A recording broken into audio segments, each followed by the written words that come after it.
All right. So let me pin the link in the very first comment. I'm going to star it here. Make sure it also goes on to YouTube. Let me figure out this. I'm going to go to my good. Okay.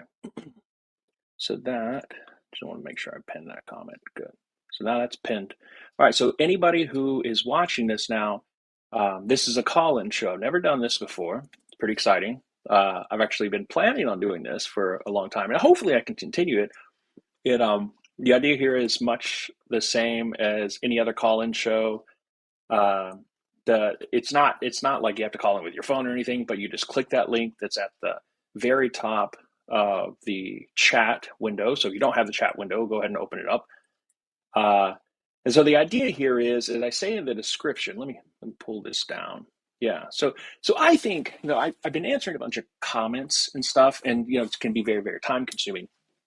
And I think it's easier. Like, I'm an external processor, so the idea is if you come on, we can talk things out, right? So if you have a question about, hey, what did you mean by that such and such in the video, or I have this objection, we can even talk about the objection.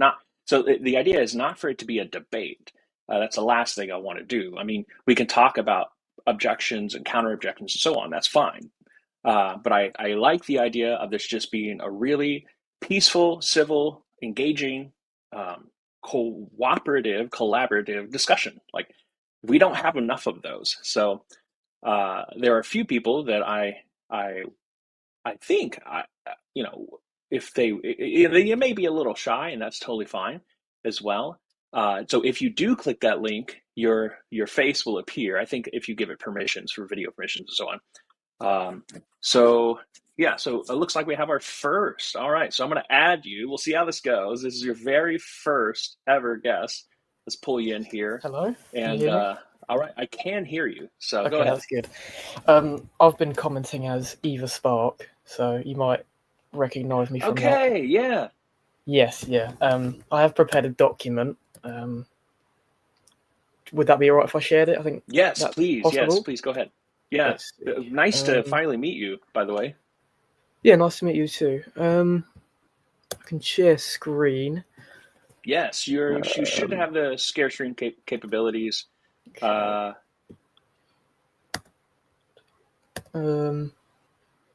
Maybe no, it might not allow me to share documents. Okay, I'll leave the document.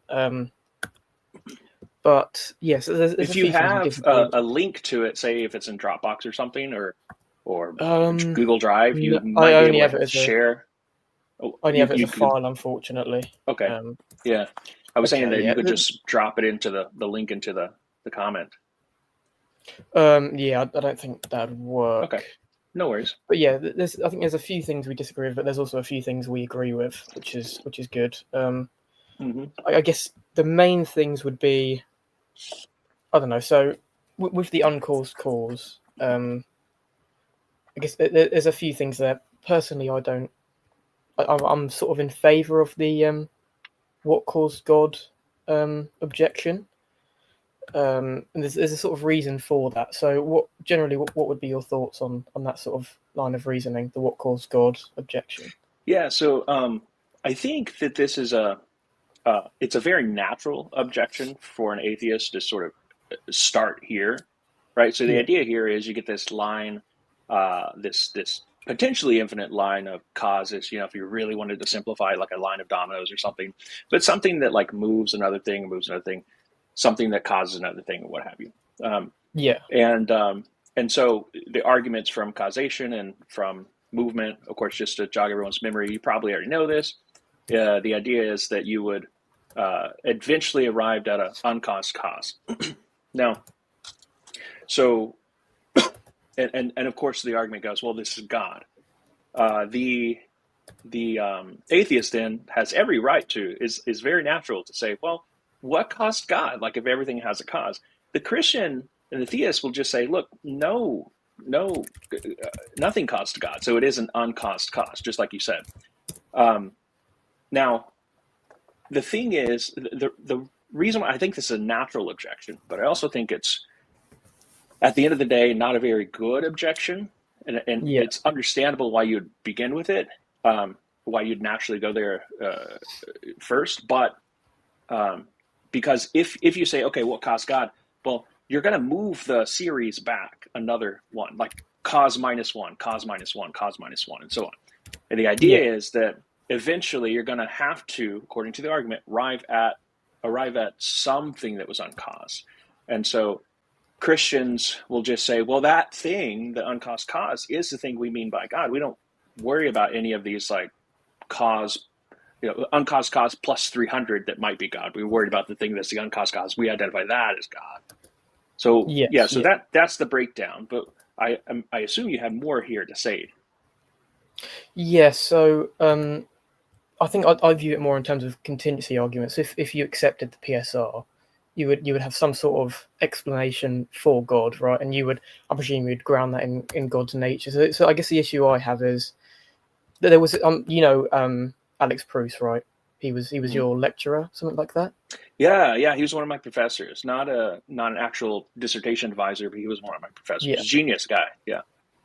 There was a blog post of his I heard about, must have been a few years ago, and he talks about Anselm's ontological argument, and he sort of gave his version of Kant's critique of that argument about properties and necessary existence. And generally, what I got from what he said was that you can only talk about the nature of something that we don't know whether it exists or not in hypotheticals. So he gives the example of Spider-Man. If Spider-Man were to exist, he would be better than Thor if Thor were to exist, right? And that's the example he gives. And I think you can sort of apply to that to God's existence. So if you say, okay, we've got this data which needs to be explained, so it's all these contingent facts which compose the world. You need a sort of necessary being which explains that. But then what explains that necessary being? Well, it's that necessary nature, right? But for the nature to explain the being, that nature needs some reason to pertain in the first place. It needs something that, I guess, in some sense, actualizes the nature. So I guess you would say, as a Thomist, you'd say, okay, God's existence just is his essence. And I think there are two ways we can interpret that. Either we can interpret that by saying, okay, we can look at the essence of God, and we know that if God were to exist, his existence would be his essence, right? And then so either you can get that a priori, and you can derive God's existence a priori, which I'm sure you would probably reject. Yeah, I'm not sure if I've thought much about deriving God's existence a priori. I'm pretty sure Aquinas rejected Anselm's argument. But if you can't... what were you saying? Sorry. So if the ontological argument, deriving it that way, I think it's a beast of an argument. It's not. It's hard to reject because it's one of those arguments that like look like all the premises and the conclusion are right, but you want to reject the conclusion. It's one of those. Yes. Yeah. So I think I've just shared my doctrine. Yeah. So okay, I can add this. I'll add this to the stage now if you like. So there, everybody can see it. Okay, yeah, here we go. So I guess this is sort of it. If a necessary nature was sufficient to explain a necessary being, the nature could explain its own pertaining. And I sort of got the idea that something can't explain its own pertaining. So a necessary nature would be insufficient to explain its own necessary being. And then I'll talk about Proust here. Yes, so I guess the general idea is for the necessary existence of God, if God were to exist, conditional. So that's the idea of talking hypotheticals. You would need that if God were to exist, conditional to be fulfilled prior to talking of any sort of necessary nature. But we don't have any reason for why that if God were to exist condition is fulfilled. So that's, I guess, sort of why I struggle with the idea of the necessary nature. Okay. So can you scroll up to the first point of this? Okay, cool. So explain some pertaining. By that you just mean its own existence? Maybe you could say it is sort of actualization. So you have a nature, and then that nature is actual. I guess in your terms that would be, SA and essence coming together, being actualized. Okay, cool. Let's see. Yeah, something cannot explain some. I would raise some concerns about the very next, or the second one in the large box. Something cannot explain its own pertaining. So metaphysicians, I mean, you'll have to really defend that. not to say that you're dying on a hill for this or anything right now. It's just kind of it's placed in there. I don't know the context of this or anything. Maybe it's just your thoughts, and that's awesome. But usually it's broken down into that a being either needs the explanation for its existence within itself or outside itself, or it needs no explanation at all, in which case it would be a brute fact. So there's three options there. And you're saying that one of those options is in principle just not going to be possible. Why think that?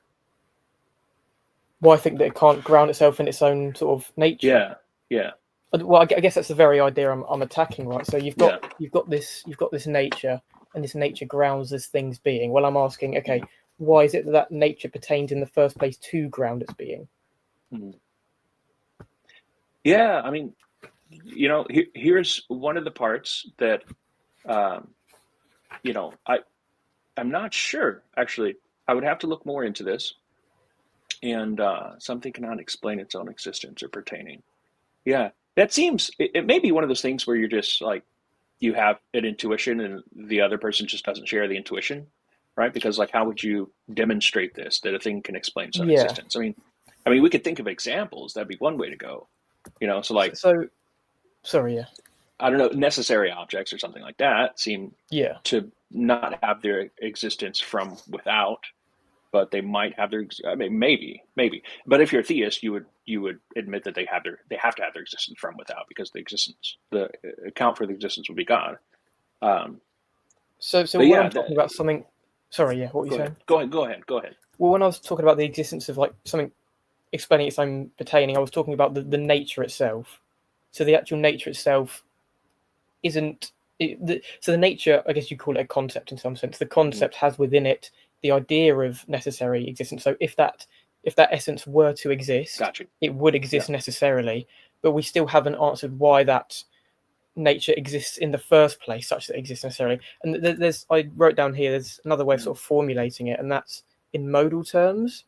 It might have been, it can be put into modal terms. So if God exists in one possible world, he would exist in all possible worlds, right? But why does God exist in one possible world at all? So I guess existing in one possible world is the sort of possibility premise of that's right. Yeah, it's interesting you point that out, because it's exactly what I was thinking in terms of modal things. Like, I would actually think that God's existence would be possible. That the last clause, why does God exist in any possible world at all? That seems to me like a very strong claim. If you were to say, no, he couldn't possibly exist, that seems a very strong claim.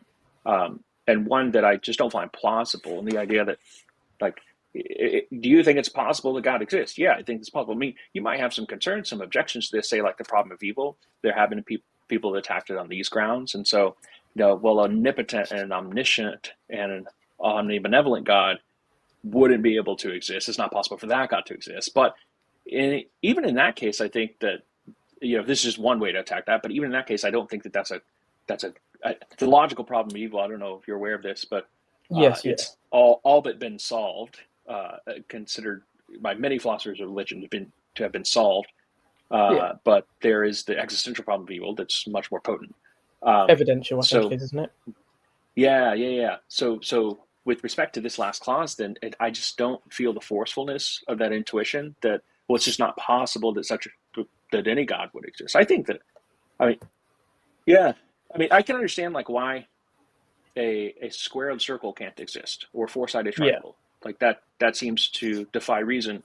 An all-powerful absolute being and creator of the earth, not only do I find plausible and possible to exist, but I find probable given like other things that we see in the world. Like it makes, like, if you're using like abductive reasoning here, it's like, okay, well, it provides a real good explanation for the other things that we're seeing, like intelligent design or consciousness, what have you. It's like, if it grounds all these other things. When you do philosophy of religion, like, this is why I'm not an expert in philosophy of religion, because you have to know like almost everything else about all other areas of philosophy. It gets really in the weeds, and so I think some of the best philosophers are philosophers of religion. But anyway, I've said a lot there. You want to? So I think there's perhaps a few things to clarify. Firstly, is I'm not exactly saying God is impossible. I understand, you're saying, okay, you've either got God is possible or God is impossible, and you don't see the virtue of saying God is impossible. But that's not necessarily a premise in my argument. That's just saying, okay, why should we think God is possible at all? So I guess perhaps that's the idea. I see where you're coming from, though. And then the second idea is we've got to really be careful with thinking about possibility. So in terms of possible worlds, I'm talking about metaphysically possible worlds, which isn't logically possible worlds. So they are separate. There's definitely overlap, of course, but it's hard to say how much our intuitions can help us with what is metaphysically possible. And I think it's very hard to say, okay, we can conceive of God, sure, but does it say anything about metaphysics? I don't think so. Then there's also, I think, probably the best objection to what I'm saying is this here, which is about metaphysical worlds, talking about God. And then I've got Gavin Kerr and Ryan Mulland, who are opposing. They have quite different views in philosophy of religion. They're both theists, but they also both reject the idea of talking about possible worlds and God. So that's maybe the best way to come about it. But I think we've still got to be careful with the idea of metaphysical possibility and logical possibility. Right. I think that their resistance to this is understandable. I don't know if it's like logically warranted, but it's understandable in like a non-rational way. The idea is like, because here the argument is, the reason why I'm saying this, and this is no commentary on you, it's on people who reject modality in order to describe God's possible existence and so on. Because if you think, and this is just for the crowd here, I know you probably know this, but if you think God's possible, then you know that he's possible in all worlds, therefore he's necessary. And so like that if you start thinking about God in terms of modality or possible worlds, like game's over. So I can understand at least the non-rational, non-cognitive reasons why people would want to resist that language, but just a rational commentary on that. Not to say that they're doing that, but that's at least a motivation why someone would do that. And I don't know these guys, Kerr and Mullins. I've never heard of them actually. Really? That's the part. Gavin Kerr, he's quite a popular Thomist philosopher. I'd say he's probably one of the best. Okay, interesting. Mullins, he's a neoclassical theist, so that's why they're opposed. But I think there is stuff to say on that. So they don't reject possible world talk and God because of that. I think their issue is okay, what comes first? Is it the possible worlds or is it God who comes first? They would probably say God is more fundamental than possible worlds. So that's probably where they're coming from. Another thing to say is the idea that God existing in one possible world means he exists in all. That comes from certain axioms in modal logic, which one might reject. So I believe that's axiom S5 and axiom B, I think they're called. You could reject those axioms. I guess it depends your that's true. view on logic. So maybe that's where they're coming from. I think we've probably said enough on this. I do have other things to talk about. Please. So I am. 1 second. Let me just check in because I see that we have other people, and I don't want to kick you out. But I also want to respect people who are waiting. So Alex and Jack, I do see you both. Glad you're both here. And I'm sure there'll be other people. Since this is my first time doing this, I don't know how long to let people talk. I know some people will be like, oh, give each person an hour and a half. I'm probably not going to give each person an hour and a half. Never get done. But I do want to hear more about what you have to say, especially since you brought a document. That's a plus. It's like, okay, we can think about it. Here's something in writing. I've already thought about it. Here it is. Tell me what you think. I love that. So anybody who's waiting, hang in there. And if you have documents also that you want to like plop up there on the screen when time's right, then absolutely, that would be really cool. Okay, so go ahead. It's not a well composed document, I must say. I made it this afternoon. So nothing is well composed until it's gone through 8 cycles of peer review or something, and then still there are errors. Yes. So maybe I'll talk about this sort of general ideas on morality, and then I'll let someone else have their say. Cool. But not to say that this is our last time to ever talk. Like I've really enjoyed this so far, and I look forward to more. Oh, absolutely. So do I. Yeah. So there's a few ideas about atheism and morality. I'm not exactly sure your views on these. I've got a sort of general ideas of what you might think watching some videos, but there's ideas of the is or gap and atheism. So I remember chatting with you about this in some comments. So that was interesting. So you've got sort of quote here: if you're an atheist, what grounds morality? And I think you were talking in terms of moral normativity. So you've got the is-ought, and that sort of leads to here, the is-ought gap. So what? Yeah. Would you be all right to sort of outline your general view on this? Yeah. So I don't think that so obviously, maybe not so obvious, but any viewer who's just coming into this conversation for the first time, this sort of meta-ethical conversation with respect to atheism and theism, as an atheist, you have options. You don't have to be a subjectivist or a moral relativist or a non-realist, at least within the logical space. It's logically possible for you to be an atheist and to be a moral realist, and that's the context of this that you're presenting right now. Now, while I think it's logically possible, I think it's a pretty untenable position because, and this gets into a little bit of my views, I don't think that you have really any grounding with respect to. That's not to say that atheists are terrible people. I'm not saying that whatsoever. That's a different. That would be in the normative ethical realm, and that would be like, okay, I still think that you can be a perfectly good, morally good person as an atheist, but that's not the relevant question. The relevant question is like, why is it good? So like explanatorily, why is this thing good? Does your system tell us why this is a good thing and what grounds good and bad? Just simplicator. So, like I said, I think it's an untenable position. I think it's weird because I think it's a more respectable position than the conjunction of atheism and subjectivism. But I think it's more untenable than. Yeah. I can get into that if you'd like, but that's just because I don't think that there's any possible way to ground ultimate morality, if you want to say like absolute morality, that is, or mind independence on atheism. So that's my thoughts, but I suppose you had questions here as well. Yeah. So if I'm right, generally what you're saying is atheists, they lack they lack God in their metaphysics generally. And how do they account for morality, moral facts, mind independent moral facts? Mm-hmm. That's right. Okay, Yeah. so I would ask, what's the just to probe your ideas more? What's the relevant difference between a theistic view and an atheistic view, which allows the theist to ground morality perhaps more properly than the atheist? Yeah. So, like I don't know if you've come across this comment that I explained really very simplified terms. The idea that I use the analogy. It's not a perfect analogy. No analogy is perfect, but the idea of a simulation hypothesis that's very all the rage now. So like this would be against subjectivism, of course, but in the context in which I use it being up. But the idea is this: like I can hold, let's say, my subjective moral opinion, and but really, it's if I'm like a pixel character in the simulation. Oh, that didn't really account for much. If the creator of the simulation has decided what like the games are with respect to like social norms, moral norms, that sort of thing. Like that opinion would account for far more than my little pixel character opinion. Now, suppose that would be like the conjunction of atheism and subjectivism. That would be like, well, it matters, not anything, whatever. But suppose the conjunction of atheism and moral objectivism. This would be to remove the creator of the simulation. There's no simulation. It's just a simulation. And you're a pixel character. So, like, where are these moral commands coming from? You know what I mean? Yeah. They don't have any grounding whatsoever. They're just kind of free floating.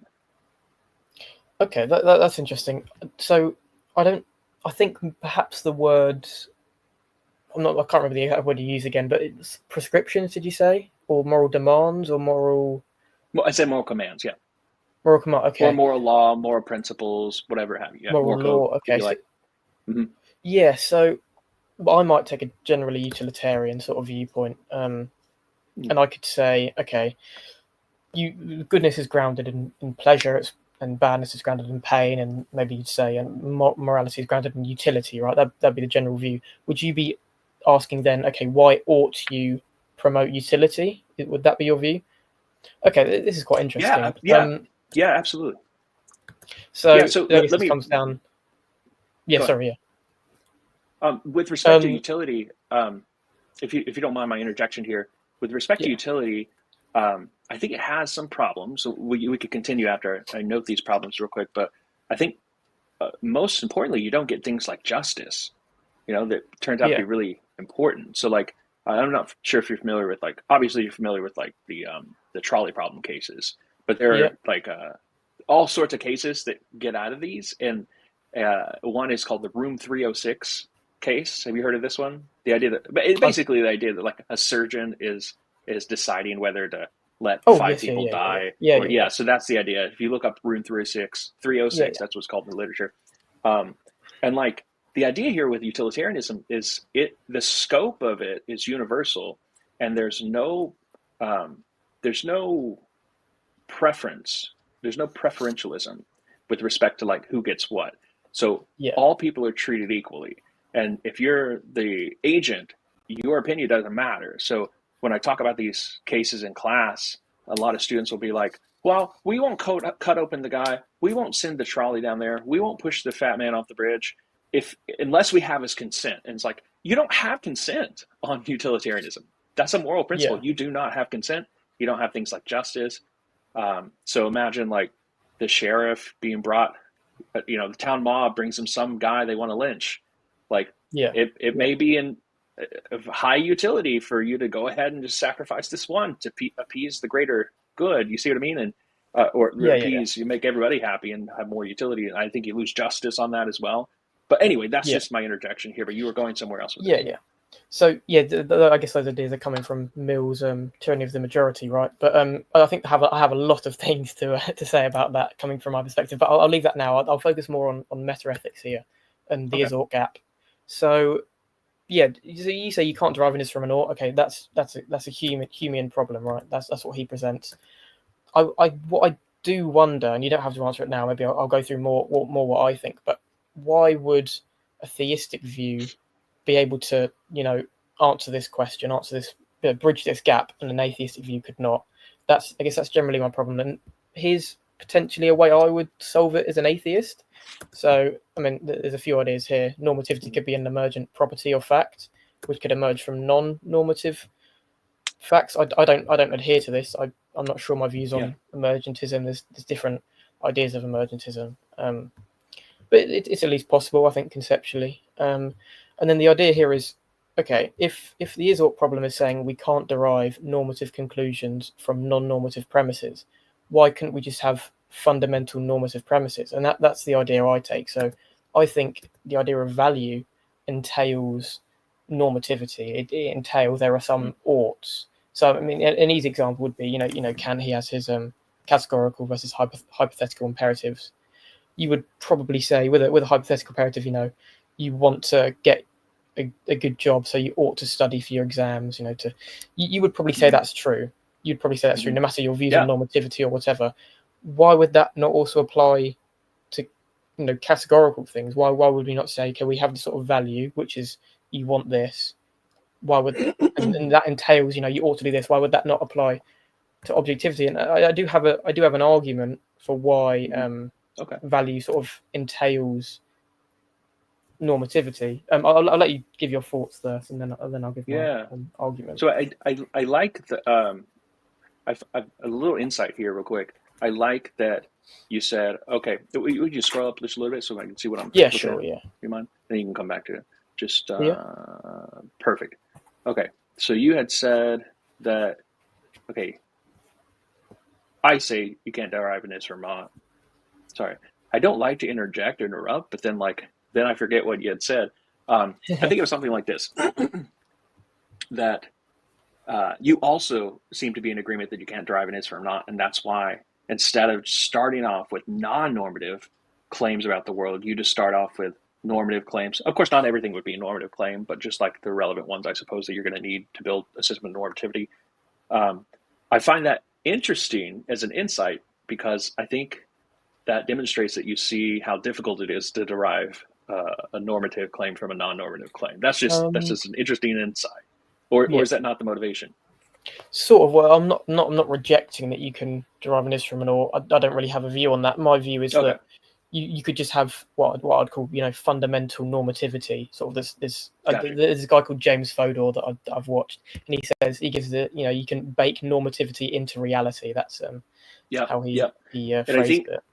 But I think this is perhaps not the only motivation, but I think a good motivation for that is because you want to avoid the problem of trying to derive it from something non-normative, from something descriptive, because that's a really difficult thing to do. I think it's impossible, Yeah, actually. sure. I don't think it's just really difficult, but in any case, so were you then wanting to go like a Kantian route and just say that we can get, I guess, apply Kantian ethics to meta ethics, and then sort of like you get your normativity just from what categorical imperatives, and that's So so I guess what grounds morality is just rational consistency or something. sort of. I mean, the example I gave with the categorical and hypothetical imperatives is sort of just an intuition pump about normativity. So I would ground normativity in what value is. So I was using an example of the hypothetical imperative. You want to get a job, so you ought to study for exams. Intuitively, I think we would find that's true. We have this normative fact, you ought to whatever, which derives from this value fact, if you want blah blah blah. We would say that's intuitively true. Why not also apply that to categorical objective values? Yeah, I think it works with your example because it, of course, works. I think we can see the intuitive pull of it because, it's not a moral example, but that's not a fault of the example. Using that to apply to moral issues, but I think it's really clear in non-moral examples because it's almost like just practically speaking, pragmatically, if you want to reach this goal, it's a means to an end sort of reasoning, then you would do X, Y, and Z to get to that goal. And that is a kind of normativity. There's all kinds of normativity, of course, as you probably know. There's more morality. There's the rational normativity if you want to get to your goals, means to end. Yeah. There's also aesthetics. Aesthetic. There's epistemic normativity, like I should do X, Y, and Z in order to get to knowledge. There's even like another non-moral example that's really fun is etiquette. Like you should. Yeah.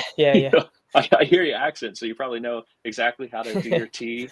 So that it doesn't the clink against the side of the walls. Yeah. So but you're using a non-moral example. I would want to hear. I know it's intuition pumping using that, but I'm not sure if it's going to apply to the moral sphere. And then if you were to say, okay, use a conditional imperative in a moral sense, but then you're just kind of front loading it, or you're presupposing a morality already, like a moral realism or something, or a moral theory that like it kind of messes with the intuition pump or something. You see what I mean? Yeah. So I probably haven't explained this very well because there's a lot to say. I've thought about this a lot, and my thoughts are sort of all in the mess. So I'll try and start from the beginning and try and sort of go over it quickly. So I have the belief in psychological hedonism. Now you might not accept this. This is just leading to the is-ought gap and how I would solve it. So I have this belief in psychological hedonism, that we value pleasure and disvalue pain. I think that's fundamental to the nature of agency. So it's not necessarily committing me to sort of Platonism or Aristotelian essentialism about ontology. But I think if we took a Platonist view, we could say, okay, there's this sort of nature of agency, and within that there is this valuing of pleasure and disvaluing of pain. And then I try and figure out what value is, and it seems to me, I think I originally got this definition from some philosophy dictionary, but value is what would be considered in decision making. So if I were to figure out what to do, what I would consider is what I value. And I think that's quite fundamental to value. And if I try and expand on that, we can sort of see that decision making is what is to be done. I think that's a sort of fair idea. What we would decide is what is to be done. I would also say what is to be done is the same as what ought to be done, right?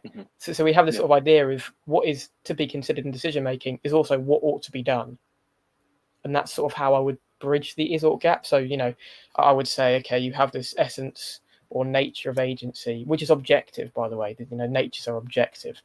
We have this objective value within that nature, and hence we also have this sort of objective ought within this nature. That's sort of how I would, Yeah. So just a couple of comments on that. Psychological hedonism, I think, is absolutely true. It's just a descriptive, thesis. It's not a normative thesis or anything like that. It's not like hedonism, which is, of course, you know this. I'm just saying this for everybody in the audience. Preaching to the choir here. Sorry, but just so we don't lose anybody.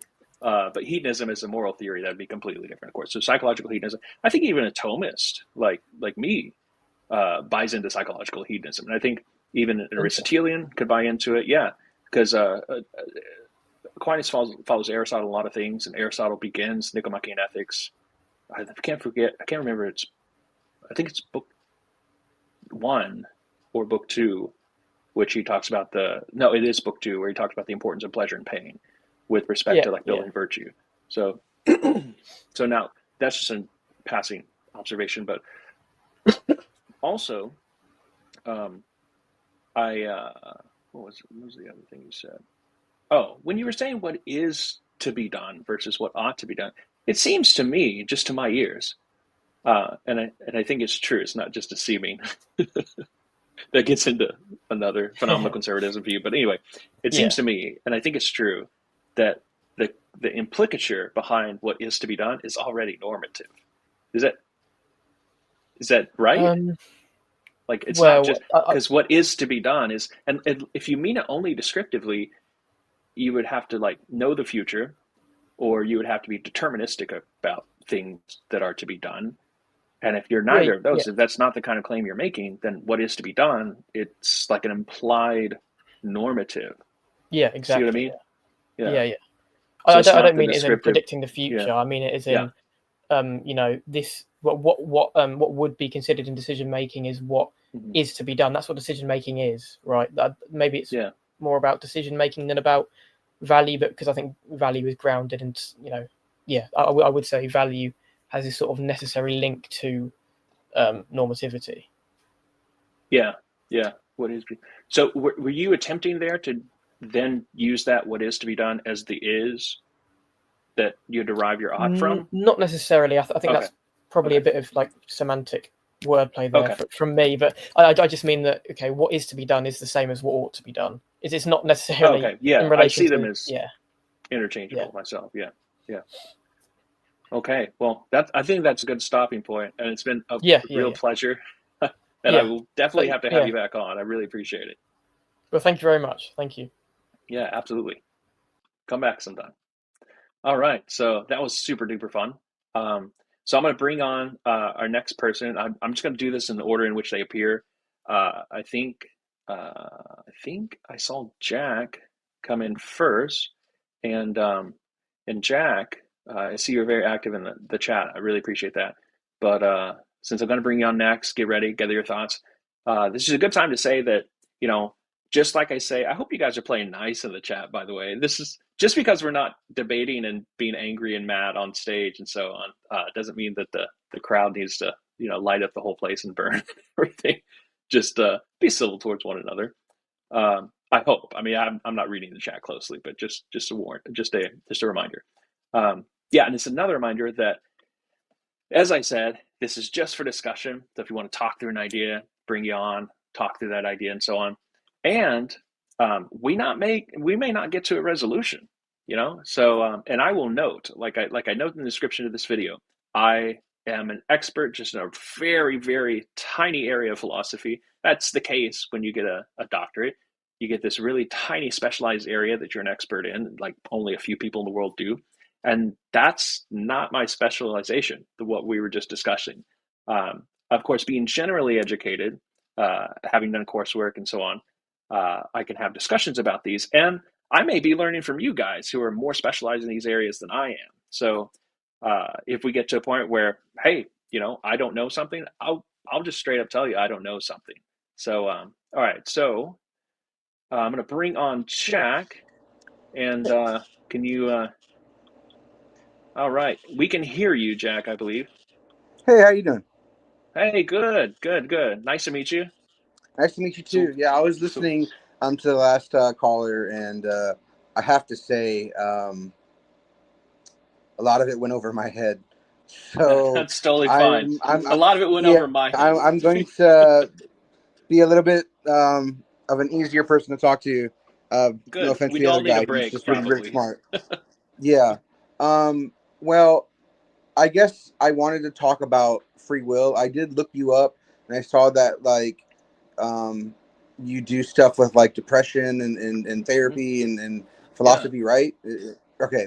So I'm struggling to figure out how how like psychology works or therapy works if we don't have free will. Yeah, that's a really interesting point. Yeah, so I'll say this: there's actually this really big meta study that's. Let me mute you real quick if I can do that. Yeah, there's actually a really big meta study that was done, I think, in like 2018, 2015, something around this time. That a meta study is not a study that's actually done on participants; it's a study that's done on other studies. So it was just like a, hey, let's categorize and catalog all the findings, and that's what their aim was. And their aim was, in order to find out, based on the model of depression that you were doing, like, because there are different models based on the model of depression that you were assuming in this particular study, whatever the studies they were, what was the outcome of how people felt about their treatment and their prognosis and so on. So like I said, there's different models of depression, and they really break down into just two. Then this gets to your question about free will. The most dominant model of depression is the biochemical physical model of depression. It's the one where people can say, yeah, of course, it's just chemical imbalance. It's just, that's all. You have no control of it.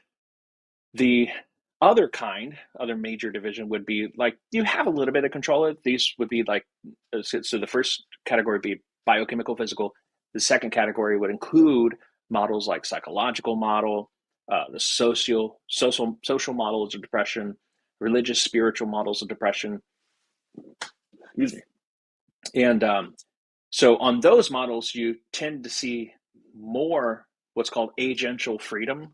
That is, like, you have more control over the outcome. So they found in their findings, they said that when it came down to their prognosis, people who were using, in the studies that use the biochemical physical models, they were more negative about their prognosis, because that model just has the benefit of, like, okay, I just inherited it. It's not anything I have control over. It's just my biology after all. It's like, if you were born without a limb or something, right? There's nothing you can change, right? I've got myself, like, a herniated disc, I have to deal with, and it's not my fault because I inherited it.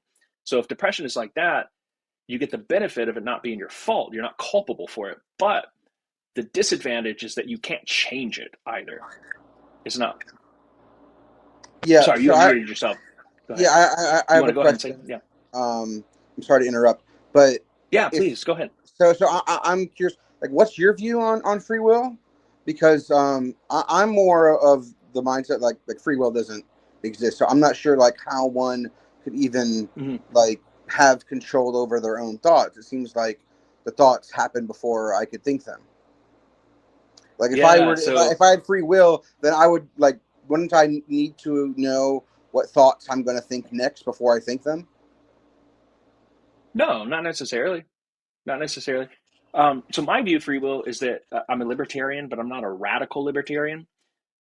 So I've said this before, but like think of it as like a spectrum. Like on one radical side is radical libertarianism. Like you have extreme free will. There's no influences on you whatsoever. I'm not that radical.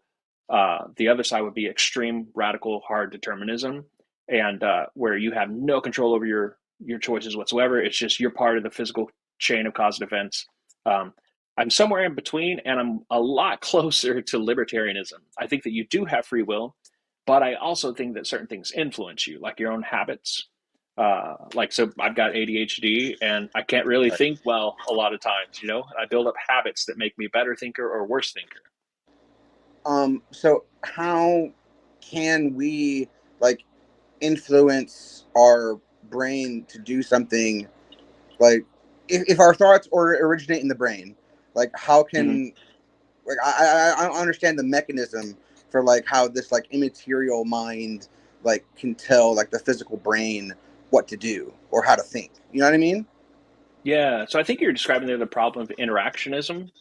Okay. The idea that the physical world can't interact with the non-physical world. That would be the name of it in philosophy, and the philosophy of mind as well. The interaction problem. So I can sympathize with the strength of that concern. Like, why would you think physical things can interact with non-physical things? But I was just, actually, I'll pull this up because I was just looking at a rejoinder to this. And I have it right here. I have it pulled up. So this, I'll tell you about the book here in a sec, so I don't lose my thought here.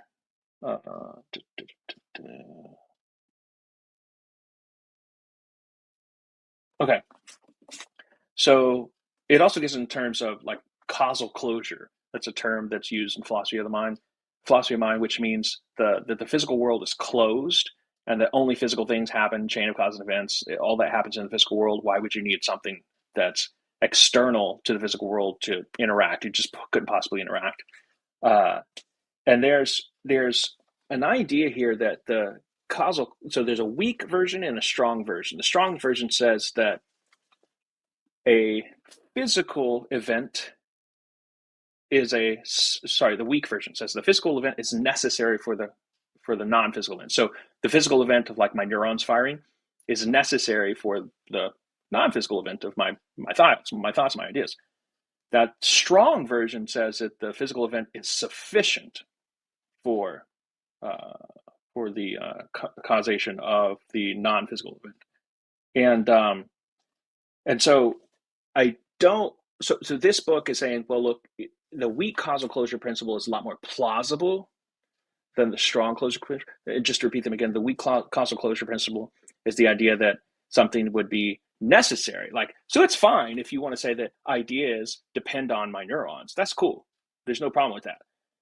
But the stronger one would say something like, only thing that's happening around here is my neurons, and not sufficient to explain everything. We don't even need to make reference to non-physical things like ideas or thoughts or anything like that. It's just brain chemistry.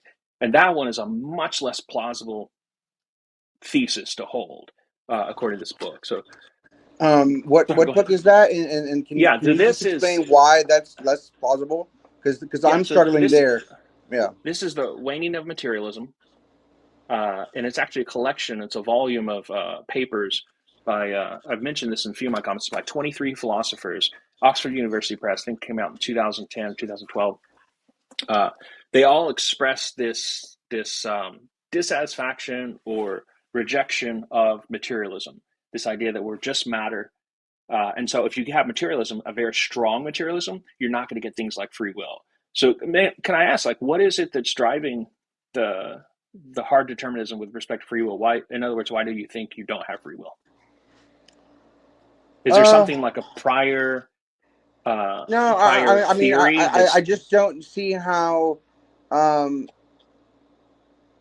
don't see myself, or just anybody else for that matter, like really being in control of their own actions. I believe that like we're all a product of our conditioning and like our genetics and our hormone levels. I mean, somebody like Phineas Gage, for instance, in the 1800s, that got his personality changed because he had the iron rod go through his skull.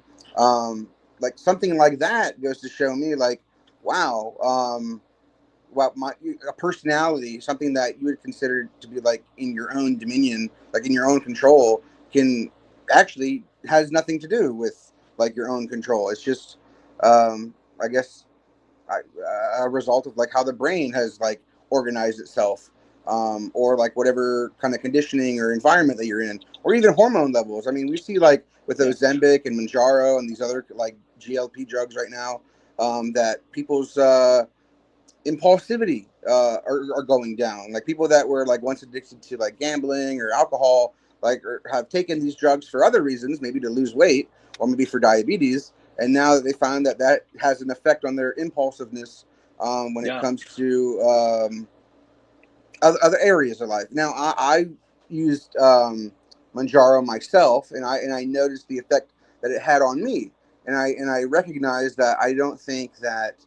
the willpower argument when it comes to like food behaviors is as strong as it once was, because I do know that like I take this drug and I feel completely different. Like I don't have the same kind of like impulsive decision making that I had before, and so I guess that's my experience.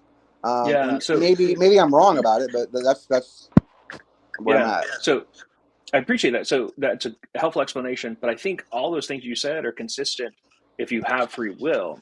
So, like a Christian theist, which I am, I'm a Catholic, can easily find this consistent with their own view. So, like the idea is that again, the mental is. I'm sorry. I'm just gonna. Can I mute you here? Yeah, we'll see. Okay. Oh, thanks. Appreciate that. All right. So the idea is that, say, take Phineas Gage. You got the rod through his head. That's fine. It's not enough evidence. It's underdetermined, is what I'm saying. So it's consistent with a deterministic view, which says, oh, we just are our brains and we have no free will, and so on and so on. Not that just our brains is a determinist view, just to be clear for everyone in the comments, but that we have no free will, therefore. And it's also consistent with the fact that we do have free will. The idea that we are not just our brains, we maybe have a soul plopped into our body, So this is what the Christian theist would think. You do have a soul. And how would they explain that if you get your brain messed with, or you take, these drugs or something and they mess with? Well, because it's the same idea as like hardware and software. Like, just because that you change the hardware and it changes the software, that does not entail that somehow now the hardware and software are identical, and it doesn't entail that the hardware exists only and that the software doesn't exist. You actually can still account for it. Like, you change the hardware, you would expect the software to change. So if something happens to my brain such that I become injured, or I had to take drugs or something, and I have different things happening in my thoughts and in my mind, that's to be expected. Does that make sense? Sort of. You kind of lost me when it came to the soul, because I'm struggling to understand what that even is, because it seems like historically the soul would be described as like what we consider today like some kind of like life force, maybe. That's at least how I think the Greeks understood it. Like all living things had a soul, and then like human beings had like a special category of soul because we were rational, right? Right. I don't see any proof of that. I mean, it's different than the mind. Like I have an easier time accepting that we have a mind because I experience things. I could, you know what I mean? But when it comes to the soul, it just seems like that's just another word for life. So I don't understand what really the soul is, or would a soul even be able to, like, I don't know, exist after one dies, right? Yeah. Well, yeah. So to your point, yes, the original Greeks did think that it was just a life force, in the sense that the Greek word for soul just is anima, which means whatever it is that animates, right? Or so it's saying that's animated already or moves about, like an animal. So, but we can bracket all those considerations about whether the soul is eternal, whether there's religious concepts tied to the soul. I think we could all agree that the soul, just whatever it happens to be, is that thing that animates the body, and while it's alive, and then when the body is dead, well, the thing that animates the body is no longer present because the body's not moving anymore. Does that make sense? So, like, I think we could all agree, just like if we bracket away. I mean, we could get into conversations about why I think that it's like the religious concept is right. But I think that the Greeks were onto something, that there is something there. And they probably would just say, yeah, it's something like the mind, like the psyche. Yeah. I mean, it's not. So, it's probably, the how mind does is part of the the soul soul. exist after we die? Like, I guess that's what I'm trying to get to know. Well, Like, that would be an view on. additional. That would be an additional thing. Yeah, that gets into like philosophy of religion, and for that you can't. I don't think you can get there if you're thinking like, where do I go in this maze to get to that point? I don't think that you can get there by going from, hey, the soul is a plausible thing because the ancient Greeks talked about things that move the body, to now it's got to be a religious thing. I think you would have to take additional, side journeys and think about the plausibility of God's existence, the plausibility of a certain religion being the one that is true over all others, to exclusion of all others, and then, based on what those religions say about the soul, and of course that would be like what Christians could refer to as like particular or special revelation as opposed to general revelation. I don't know if you get there through general revelation, through reason, that is. I think you get there through, yeah. But I will say this, now, I just remembered Plato did have an argument for the eternality of the soul. He thought that it was eternal. It was neither created and it can't be destroyed after your death. I can't remember if somebody, excuse me, maybe wants to Google that. It's in one of his dialogues. I can't remember which.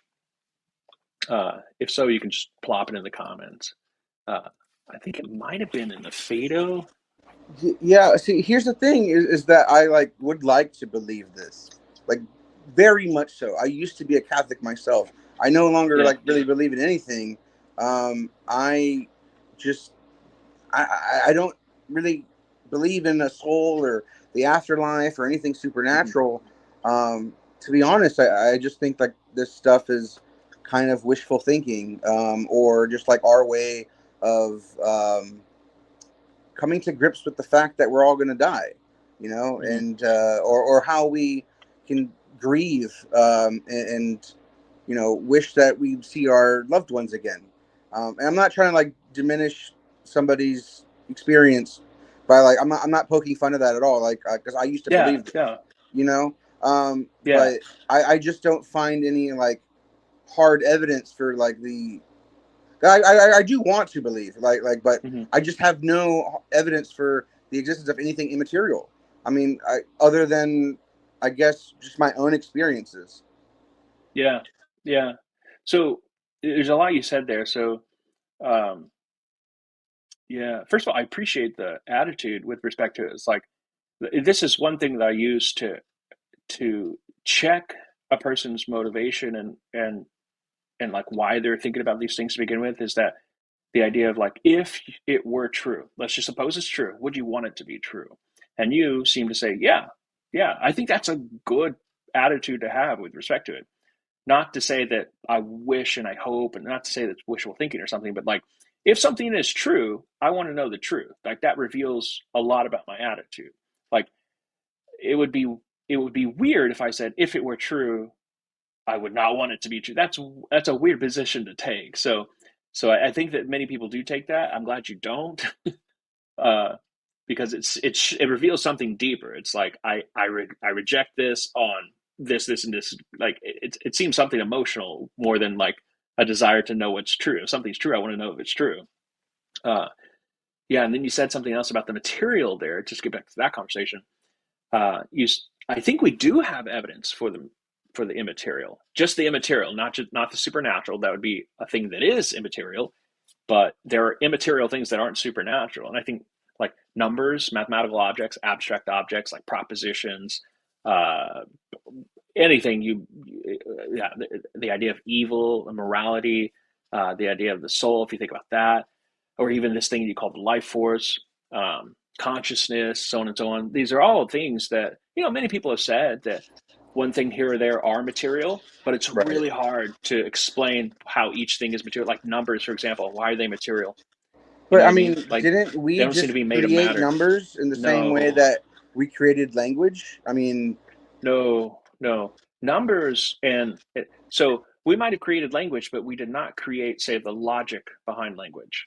For example, like the logical rules. Like, man, if I had my iPad working here, I was trying to troubleshoot it before this talk, in which case I could just like, you know, dabby some things on there. But like the law of non-contradiction, for example, or the law of excluded middle. The law of excluded middle says either A or not A. Like, and the law of non-contradiction says it's not the case that both A and not A can both be true at the same time. Like, it's just logical contradiction. Those logical rules, I know I'm talking about logical stuff now, not mathematical stuff, but they're the same. Logical rules, they can be known with certainty, just like mathematical truths can be known with certainty, and they're not invented. We find them in nature, but that's the thing. We found them. Oh, yeah.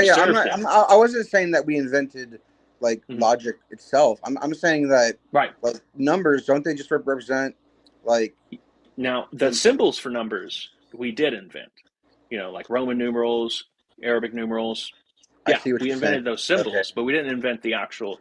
I see what you're saying. Like, what about justice though, and morality? See, I went to law school. I'm a lawyer in Florida, and Nice. I just man, the more I practice, the more I just think like, hey, these laws really have no basis in like objective morality or anything. We just kind of, she seems like it's up to the whim of like whoever voted it in, and they don't even have like a basis for it oftentimes. Or like I just see like how the law is applied differently in different circumstances because of a different judge, you know, or maybe, or sometimes it's like the wealth of the client, or the race of the client, or the, you know what I mean, or the gender of the client. What kind of law do you do? Criminal defense. Yeah. Oh, okay. And so I just think like if like I think the strongest argument for like objective morality would probably be like, well, for instance, when a parent has a child, like we have like certain hormones that prevent us from finding that child to be like sexually attracted to that child, and so like I guess like biologically there's a reason why we would come up with a law that prevents incest, right? And I would say like that's maybe the strongest case I could make for something like an objective morality. But like other than that, I just feel like we just made these rules up, maybe just to have social order, you know. And 200 years ago, I mean, we could have a discussion about slavery in America, and depending on you living in the North or the South, I mean, we would come up with different conclusions. You know what I mean? Yeah.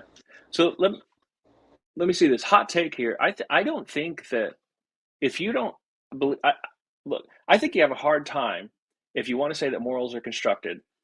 I think you have a hard time of saying that something like incest is morally wrong.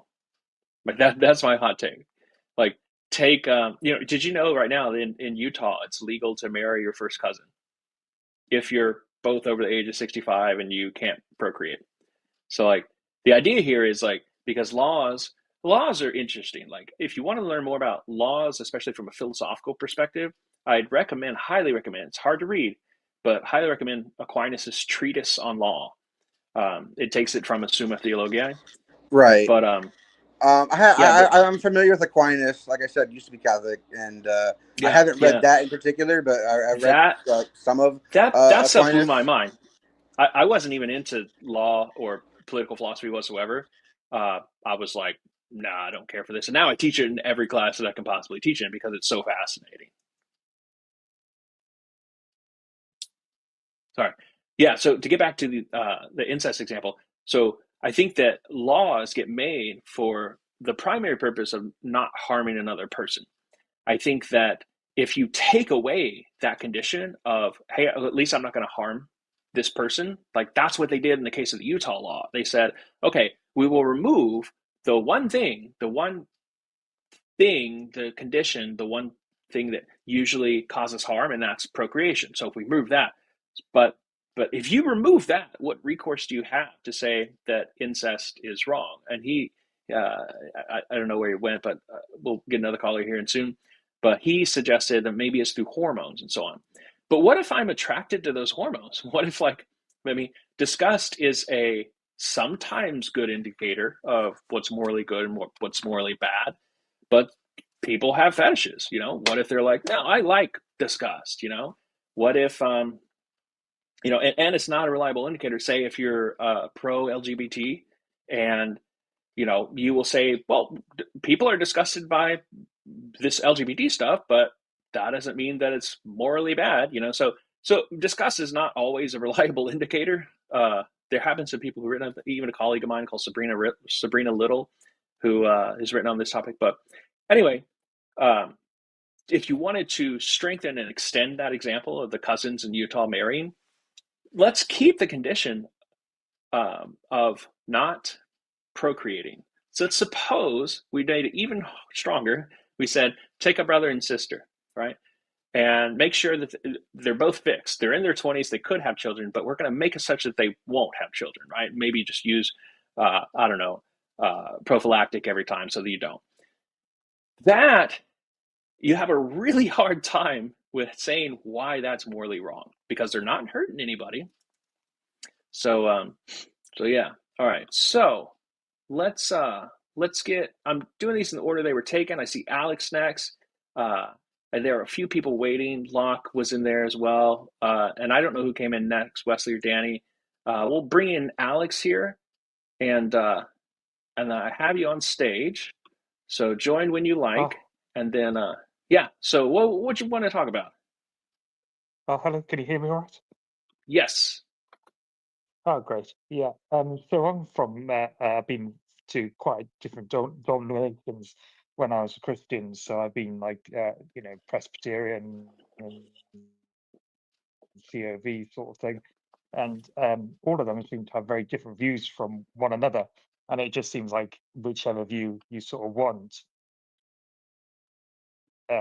it sort of goes to your liking. And I guess like my main thing was about heaven, and like every single one of those sort of denominations had a different view of heaven, and it just didn't seem very consistent with it. So I was just sort of wondering what your sort of view and take on, what a social society would even look like in heaven. Yeah. Well, I'm not sure what you're working with, different views and so on, because I'm not really sure how per denomination they differ on their views of heaven. I'm not that specialized in theology, although I do have a seminary degree, but that's a really specialized area of theology. Like, what's all their take on specific differences on their afterlife? Excuse me. I will say that simply because there's disagreement, that doesn't entail that there is no right answer. I think that's a pretty obvious thing to note, but it's worth noting because not everybody thinks about that. Just because there's disagreement does not entail that there's no right answer. I think in this case, there is a right answer, and since I'm Catholic, I just hold the Catholic view. Right. So it says that I haven't really heard of much of the Catholic sort of view. What would you sort of say, like, you would need to get into heaven? Because it's I would Okay. feel like it's such a big difference from a Protestant sort of type of view, I guess. Yeah. So the major differences are many Protestants. Actually, I should be careful here because um, many Protestants, not all, and it's not even in their confessions. That is, their documents that establish their denomination.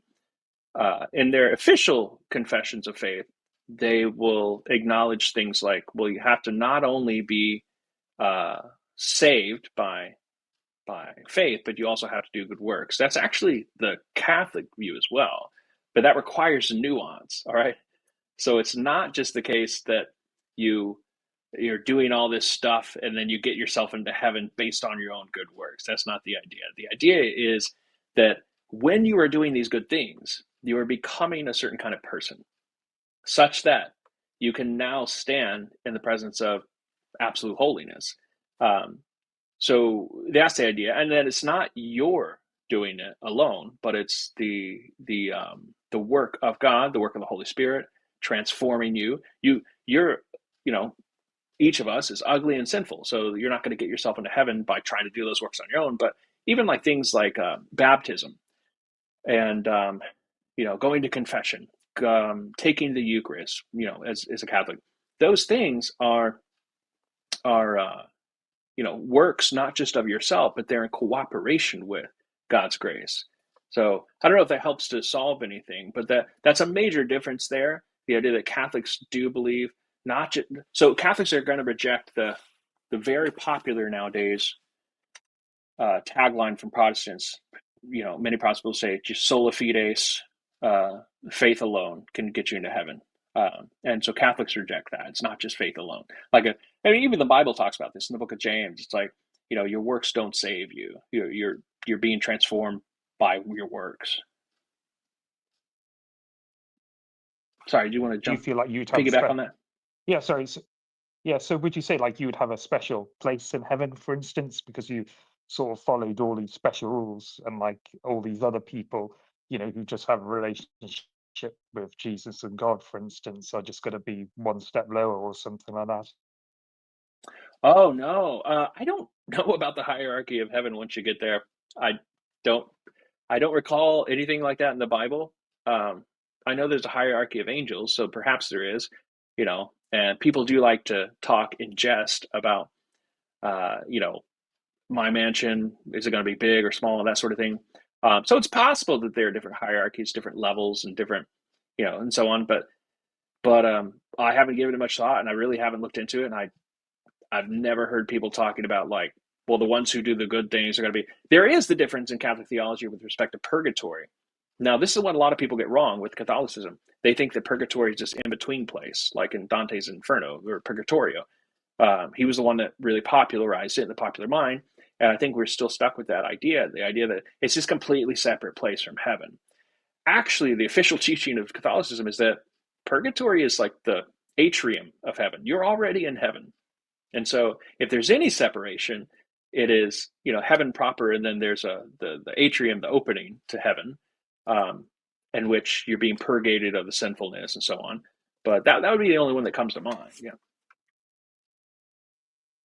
Yeah, because I guess I find that quite fascinating as well. Because like a lot of people would say, like even if you're either in heaven or hell, and that's sort of the reason why you're a Christian. Really, you can't. There's no third or fourth place, really. So I feel like that's sort of, if you're feeling like there's a purgatory or something like that, sort of defeats the whole purpose, really, of Christianity. Because like the whole reason why you're Christian is because of you believe and trust in Jesus, I guess, not because of what you got to do something after death, I guess. Yeah.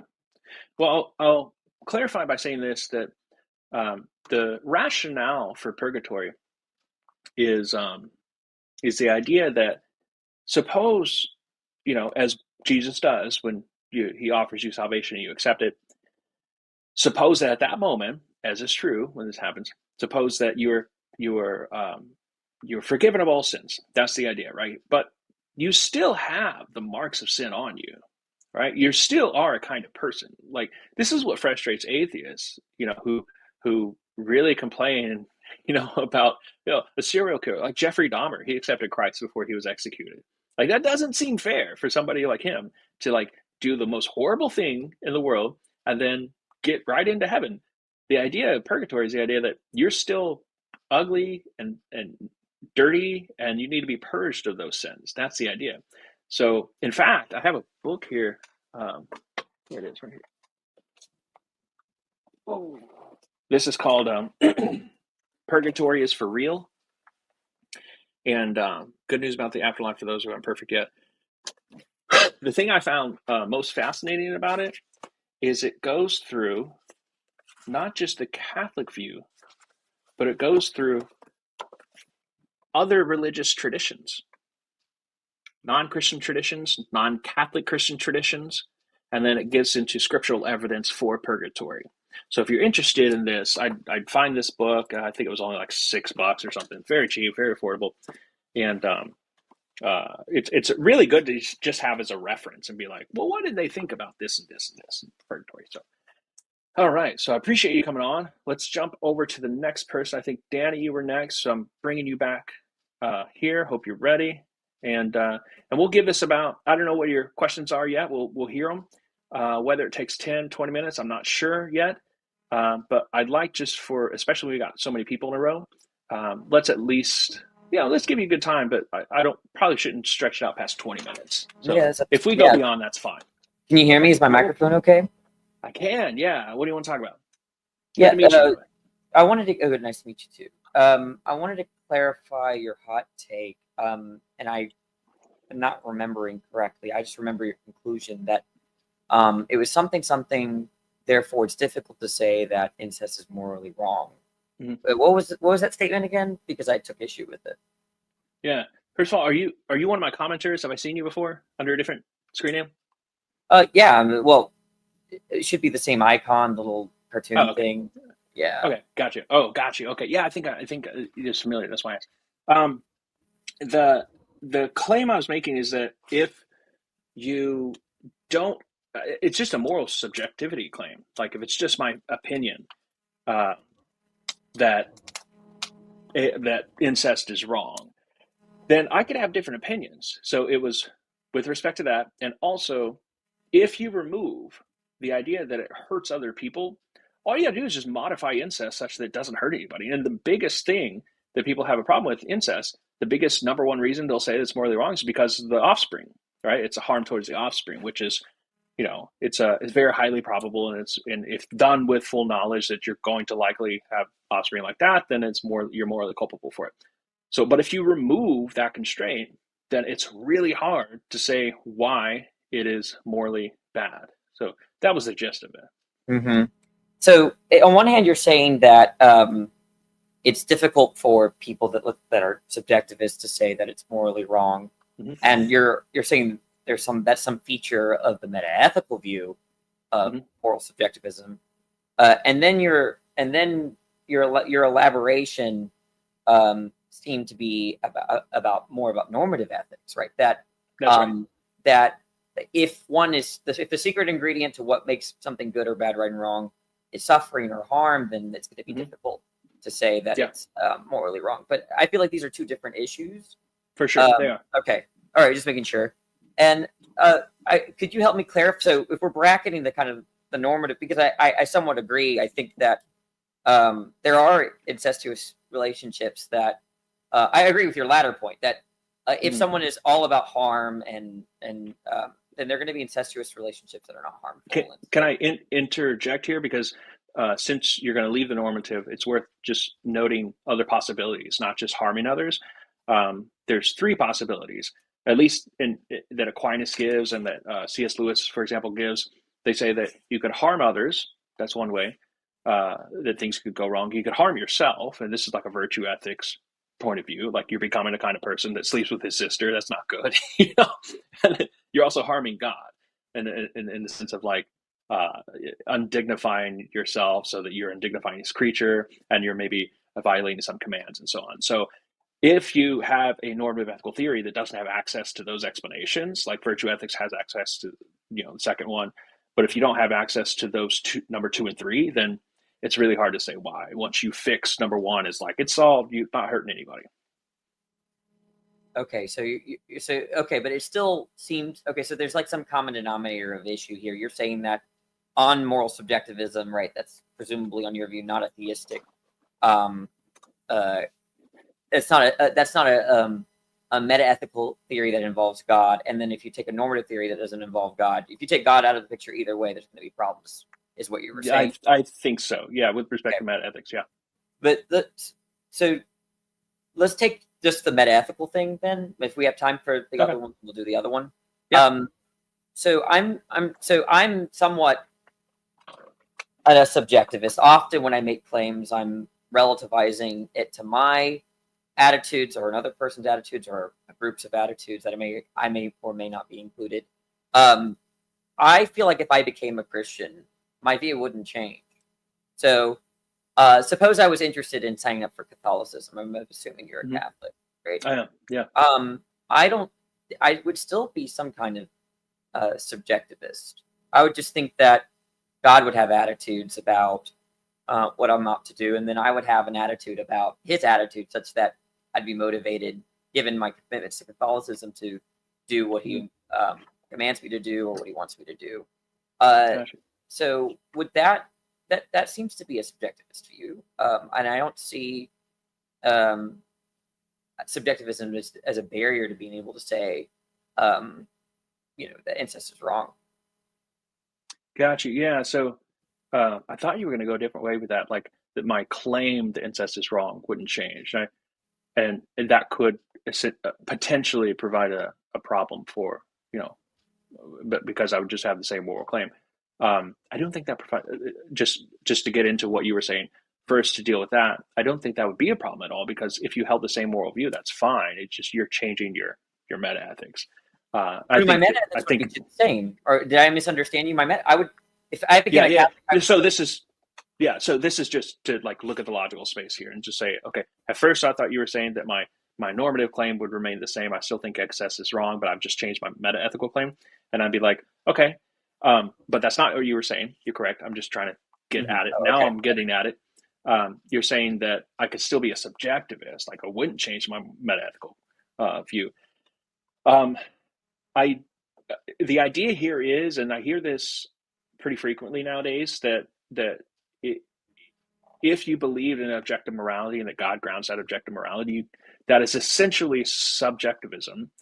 Just it's mind. It's not. In other words, it's not mind independent. It's still mind dependent, and it's going to be dependent on God's mind. Is that the idea you were going for? Well, I'm fine to say that there are, let's just, metaethical theories that include God that are realist or non-subjectivist. I'm fine to say that. But what I gave a model of a flavor of theistic moral subjectivism that I would probably hold if I became a Catholic. And I would see I just don't see how that if anything, it's more of the normative stuff that you were saying earlier on, the normative claims about, well, look, if suffering is a secret ingredient, you're going to have issues here. I think that stuff is a little bit more interesting than the metaethical stuff, because I can include God in my metaethical theory, and it wouldn't make a difference, right? In terms of me being able to say it's morally wrong to screw your family members. So, is it the idea here that were you to become a Catholic, which, God willing, you will be, that you would still be a subjectivist, like you wouldn't be unconvinced of that? Yeah. So a couple comments on that. So one, you can always change your view, and I'm not saying that I think it's the correct view. I'm not to put you down or anything like that in a patronizing way, but supposing that subjectivism were the correct view, then yeah, that's fine. You don't have to believe everything. But I don't think I'm okay. So, but what I'm trying to say is that if I became a Catholic, right? If I became a Catholic tomorrow, you'd be Catholic. You would have a different metaethical theory than me, but seems like that's fine. Okay, but what about my metaethical theory, some kind of subjectivism? What am I losing out on by holding to that view rather than your view?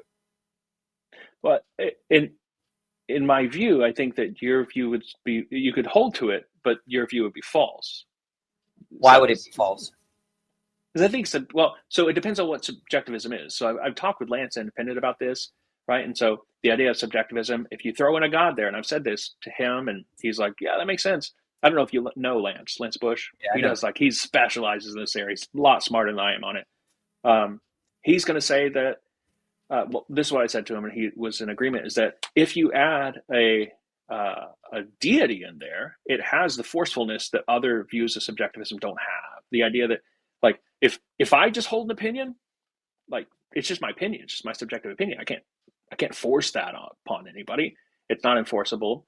I can hope that people want it. I can try to reason you into it. I don't know why, though. It's just like a preference, though, and so on and so on. And I can maybe compromise, and Well, I actually know Lance's view on this because I've talked to him about it. He's a subjectivist in some sense, but he's also a quietist. But he wouldn't say he's a subjectivist. He just doesn't think that the criticisms of subjectivism are very good. But he would say that a subjectivist view that includes God, in your words, would be more forceful insofar as that God can enforce, the moral facts. Yeah, right? Yeah. That's a detail, I think. Sorry, go ahead.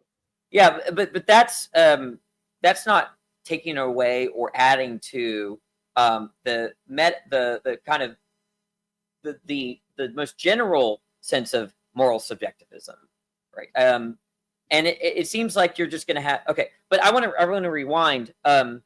So what I'm trying to say is that if I became a Catholic, I presume God has attitudes for my life and the way I should live. Okay, in becoming a Catholic, I'm a committed person to the teachings of Christ, to the will of God.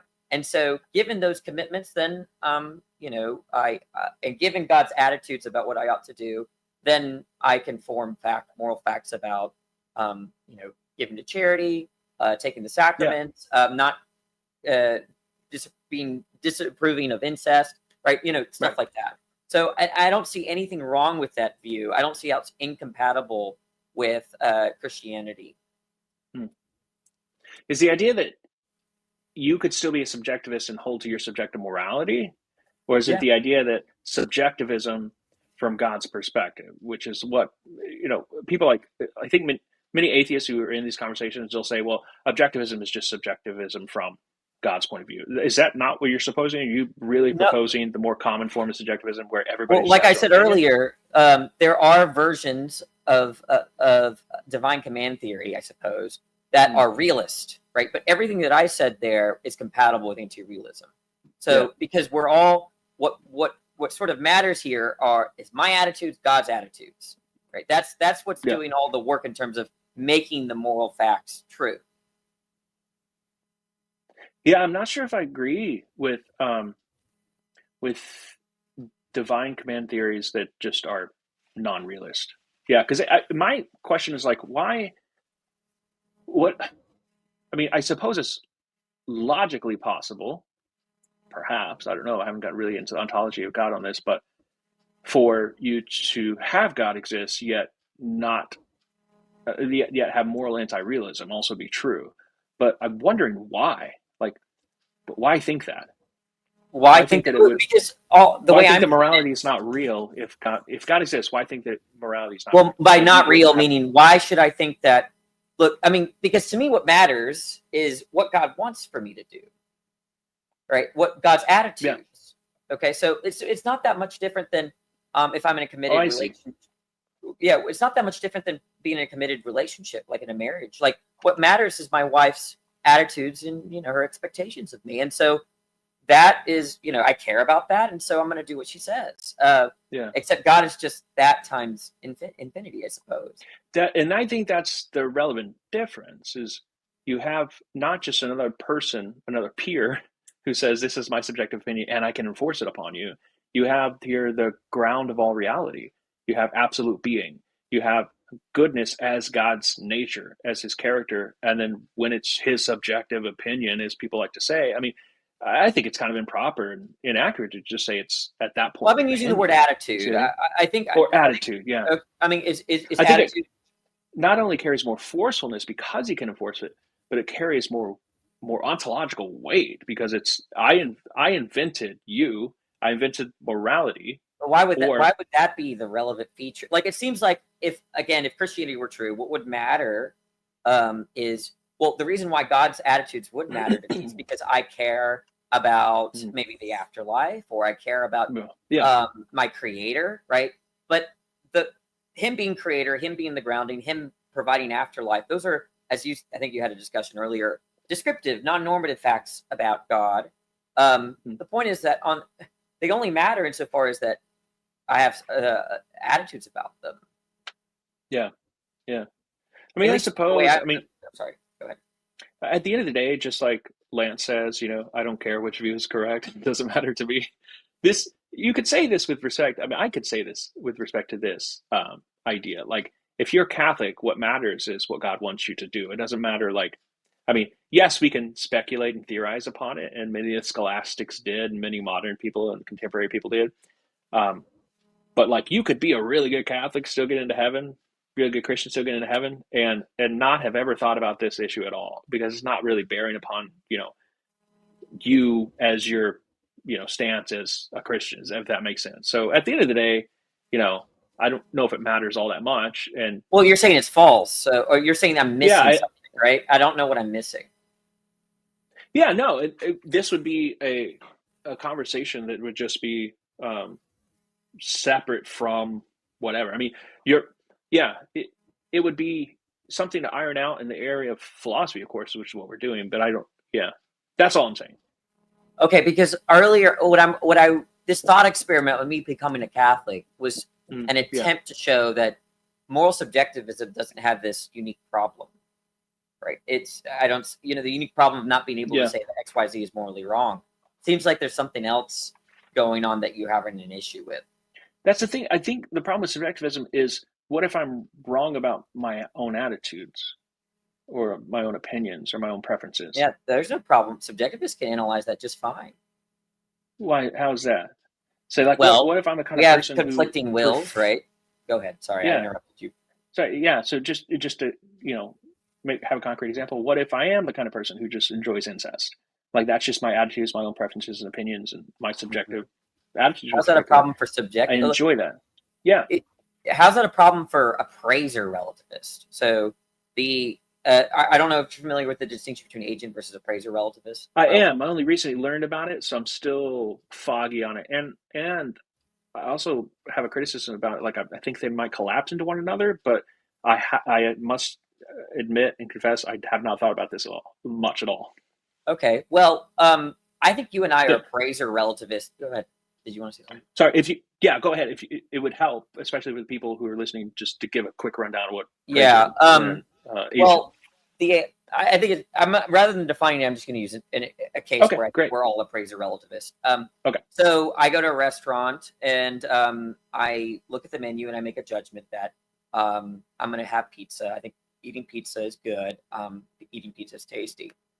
And an appraiser relativist can say that while ignoring that other agents would actually utter the opposite sort of evaluations, right? So if my wife says pizza's nasty, I'm like, okay, pizza's nasty, but that doesn't mean that therefore I have to think that pizza's nasty, right? Of course. I could accept that pizza's nasty to her, but I still will say and think that pizza is tasty because that's indexed to me.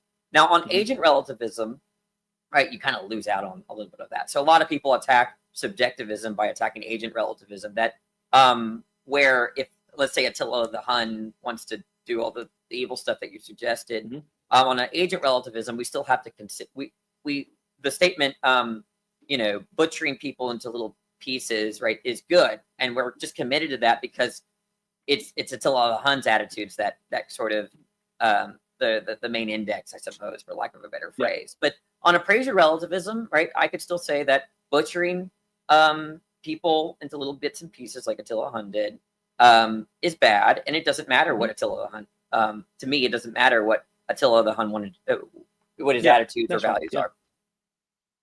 Yeah. So let me just interject here. So I wasn't saying what if Attila Hun, enjoys incest. I was asking you personally, hypothetically, if you enjoy incest. No. No, I'm not saying if you do. If I do. I'm not asking whether you do. I'm hypothetically saying suppose that you do. Okay. Suppose that you do, and that's just your attitude. That's just your that seems to be a problem because also. I'm wondering how. Well, because it seems to you right now that you're convinced that incest is just terrible, but it also because seems it's indexed plausible. to me, right? That's indexed to me now, right? But it also seems really plausible that your attitudes and preferences can change over time. It seems what? Plausible that your attitude and your preferences can change over time. No, actually, I think you're underestimating or overestimating the plasticity of preferences and values. They don't change on a dime. I think my values, I think they do. Okay, do you think people's food preferences radically changes as they get older? Let's just take the moral preferences. I mean, I think you can. Even moral preferences, they don't change very. Yeah, I mean, I think they do. Yeah. You think people's preferences about incest? I think they absolutely do. Well, I don't know about incest, but I mean, I would include incest in there, obviously, because I think you do things, like you in general, not you personally. You do things. If you ever watch serial killer documentaries or something, they didn't start out by becoming a serial killer. They started out by testing the limits of what they knew was permissible and what they felt was wrong, and then they tried it and they got the high off of it and so on.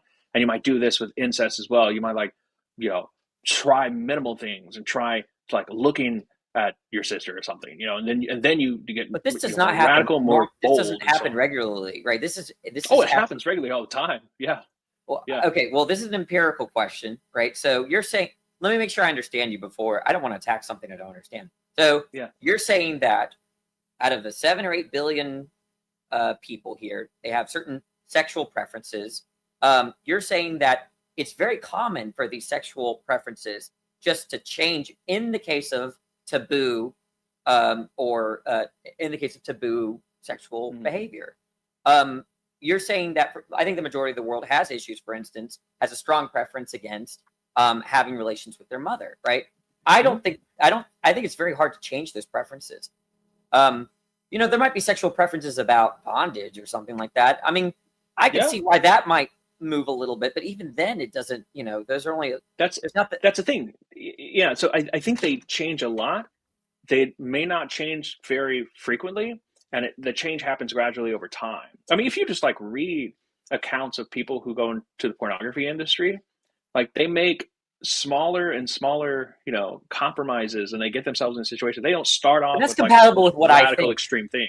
I think you and I are agreeing that Mhm. sexual preferences can change and change for the worse. You and I are agreeing to that statement, absolutely, right? yeah. But we're disagreeing on how often it happens. Okay, I think, but I'm not so sure. You're saying, well, with respect to sexual preferences, it may not happen all that, universally. but it doesn't happen frequently. Is what I'm trying to say, especially when it pertains to the taboo ones. No, but like for instance, people rare. like what scat is. Yeah. Okay, so I think people disvalue doing stuff like that. Right now, that doesn't mean that there's not a handful of people that develop preferences to do it. Okay, but I don't anticipate a lot to preferences changing over the next 15 years to find that You'd interesting. be surprised, man. Like if you look, we're both adult men. We're disagreeing on degree, though, right? It happens, but degree, it just doesn't happen often.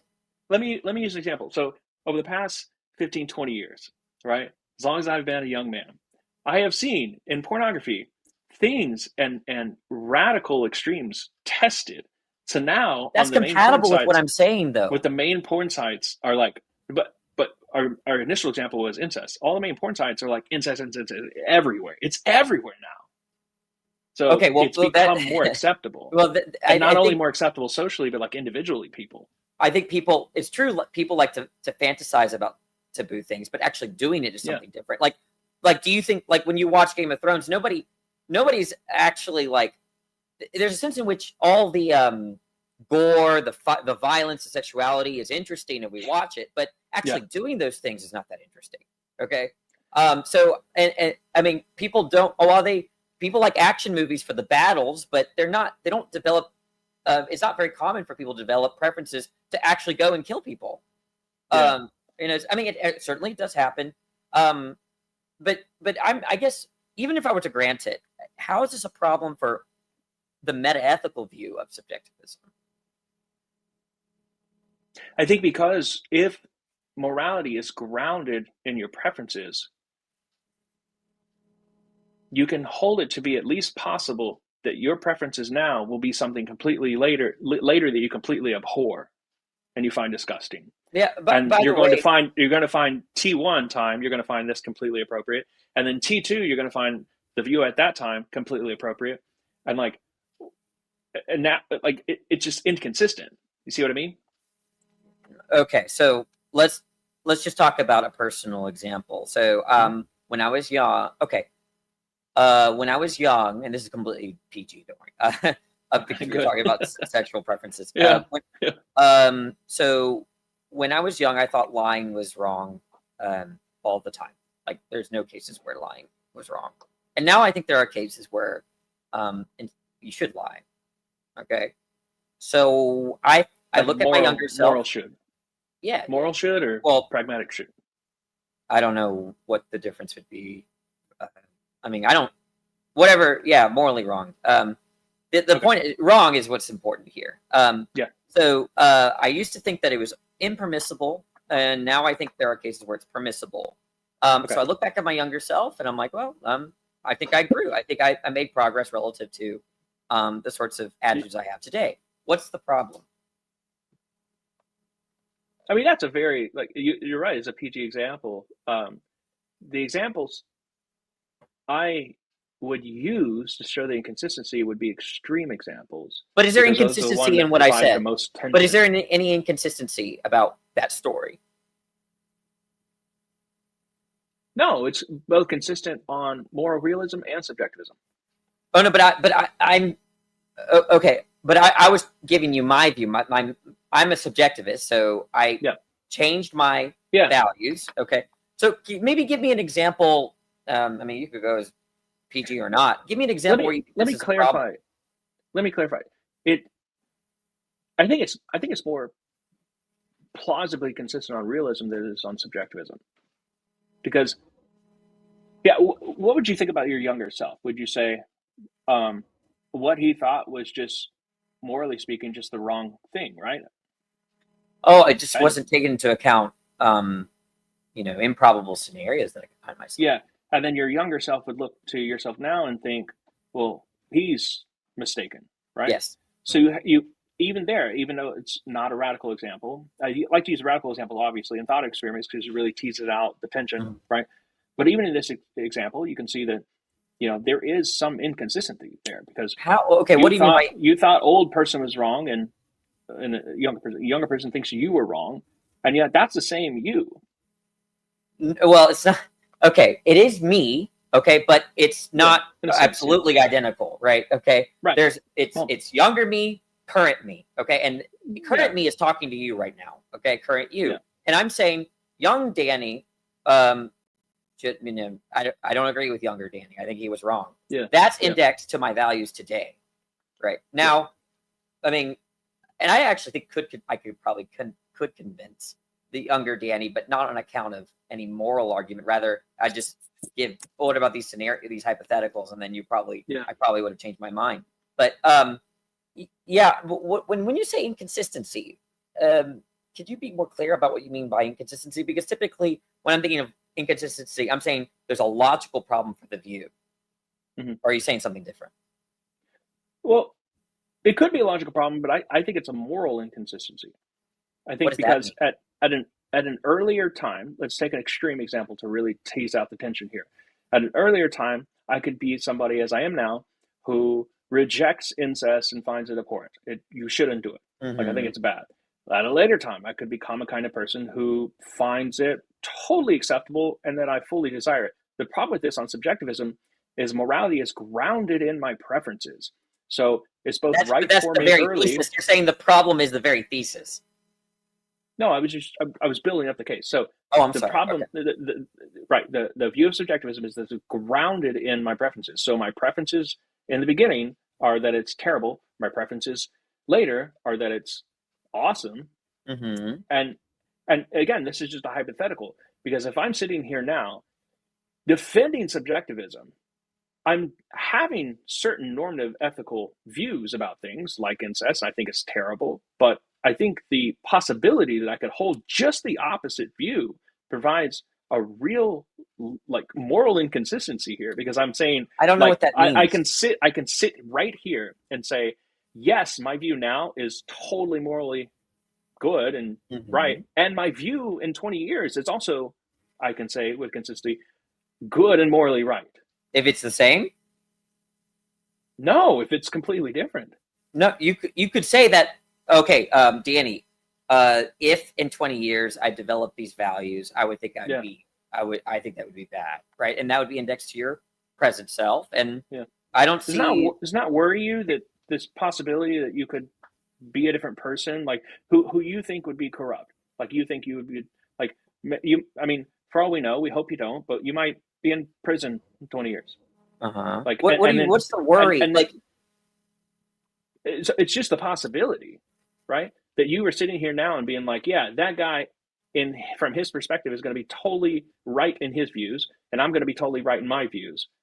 That seems a real I'm trying to understand why you're worried, because I'm not worried, right? So I'm not worried. I mean, look, I mean, look, there's and I think there's a kind of tanglement going on. And is it some kind of problem? Do I wish that it's impossible for me to develop values that where my present self, current self, abhors, right? Would I prefer that possibility to be closed? Sure, but again, that preference is indexed to now. Okay, right. So what is? See, I'm trying to understand your worry. When you compare it to objectivism, you don't have the arbitrariness problem. No, you can still the moral facts could just change randomly on an objectivist view, because objectivism doesn't mean universal. Is a Christian theist who is a moral relativist, and God grounds morality. And Christian theists have also said throughout history that God is immutable. He doesn't change. He's the same today, yesterday, and forever. Those wouldn't change, right? So when you're comparing the two, like if you're just thinking like, okay, theory versus theory, like one theory seems to have this inconsistency, and I'm not saying it's a contradiction. Like, I hesitate, and I'm not even saying it's a logical inconsistency.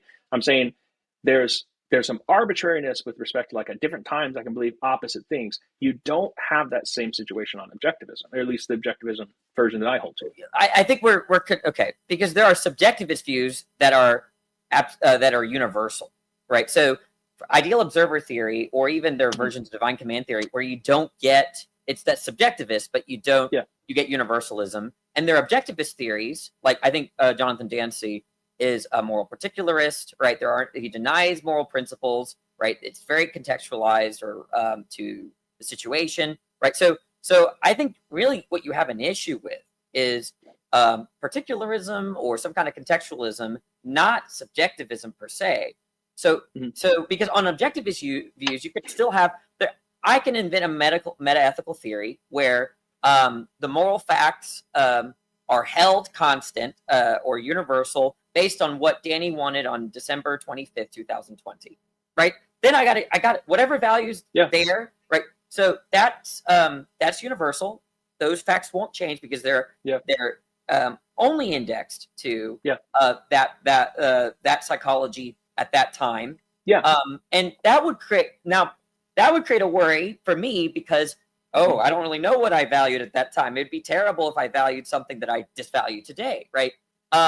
So to me, this kind of issue of the issue I think you're pointing out, to me, just occurs on any generalist or particularist view in some kind of form. Okay. Yeah. So I'm not familiar with the generalist particularist distinction. Okay. Basically, it's very simple. Particularists think you can have moral facts without principles. You can dispense with principles. So there's no universal principles about what you ought to do. I see. Yeah. Yeah, I don't share that intuition. So I'd probably be a general. Yeah, generalist. Yeah. So I'm not sure. You see though, the example you use and other examples like it, like we could use subjectivist, like I prefer to put on my left shoe first, and I could universalize that. It's examples like that where you have subjectivism that you could universalize. It seems to me are always going to be like silly examples like that. And it's not going to have, of course, any binding upon anybody, any forcefulness. Okay. So maybe I can give a non-subjectivist view. Like, that's not... So suppose the moral facts... suppose I have a meta-ethical theory where the moral facts invert every week, right? So this week, it's X is wrong, Y is wrong, Z is wrong. And then the next week, X is not wrong, and then it just alternates, right? And those facts are independent of anybody's attitudes or will or stances or anything like that. That's an objectivist view, but it suffers from the same. Yeah. Okay. So it's not. Nobody believes that though. It's contrived.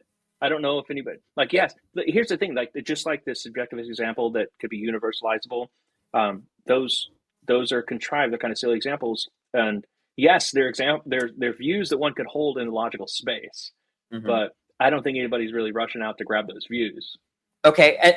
But the point is that it seems like your issues are with the particularist or the ones that think that the moral facts can just change. Okay, that it's not, the moral facts are not held constant, right? Which is, I think, orthogonal to the realist anti-realist dispute. So there are anti-realist views that you can get universality from. So I don't think your problem is with anti-realism per se. It's with particularism. Yeah, I mean, like that. Okay. And that's the thing. If moral anti-realism just is mind dependence, I'm fine with affirming a version of that. Or error theorist or more error theorist or anti-realist, but go ahead. So I'm fine with affirming a version of that says that all morals are just dependent upon the mind of God. That's fine with me. I have no problem with that whatsoever. So yeah, I mean, so like I'm not going to die on the heel of moral relativism, moral realism or mind independence. Because I'm a theist after all, you know what I mean? So then the next step is that by realism, I just mean dependent on God. But however you want to construe that, Okay, so the next step is that you can have So, because I know this will lead us to a rabbit hole, I think. But let's just actually not talk about your theology. Let's talk about made-up religions. Okay, suppose we meet a third person that holds to Christianity, a different religion that not Christianity. and their creator has a set of values that match the set of values that the Christian God has. Okay, but the one difference is that they say, well, I don't see a logical barrier for. That's to say, there's a possible world in which my creator's values are all inverted. Okay, so in a way, we got lucky that the values, the moral facts are the way they are in the actual world and not in this other world. So there you get, I think you want to call it arbitrary, right? You get the same problem, you get universality. Now you want to say there's something about the Christian God that makes that possible world impossible, right?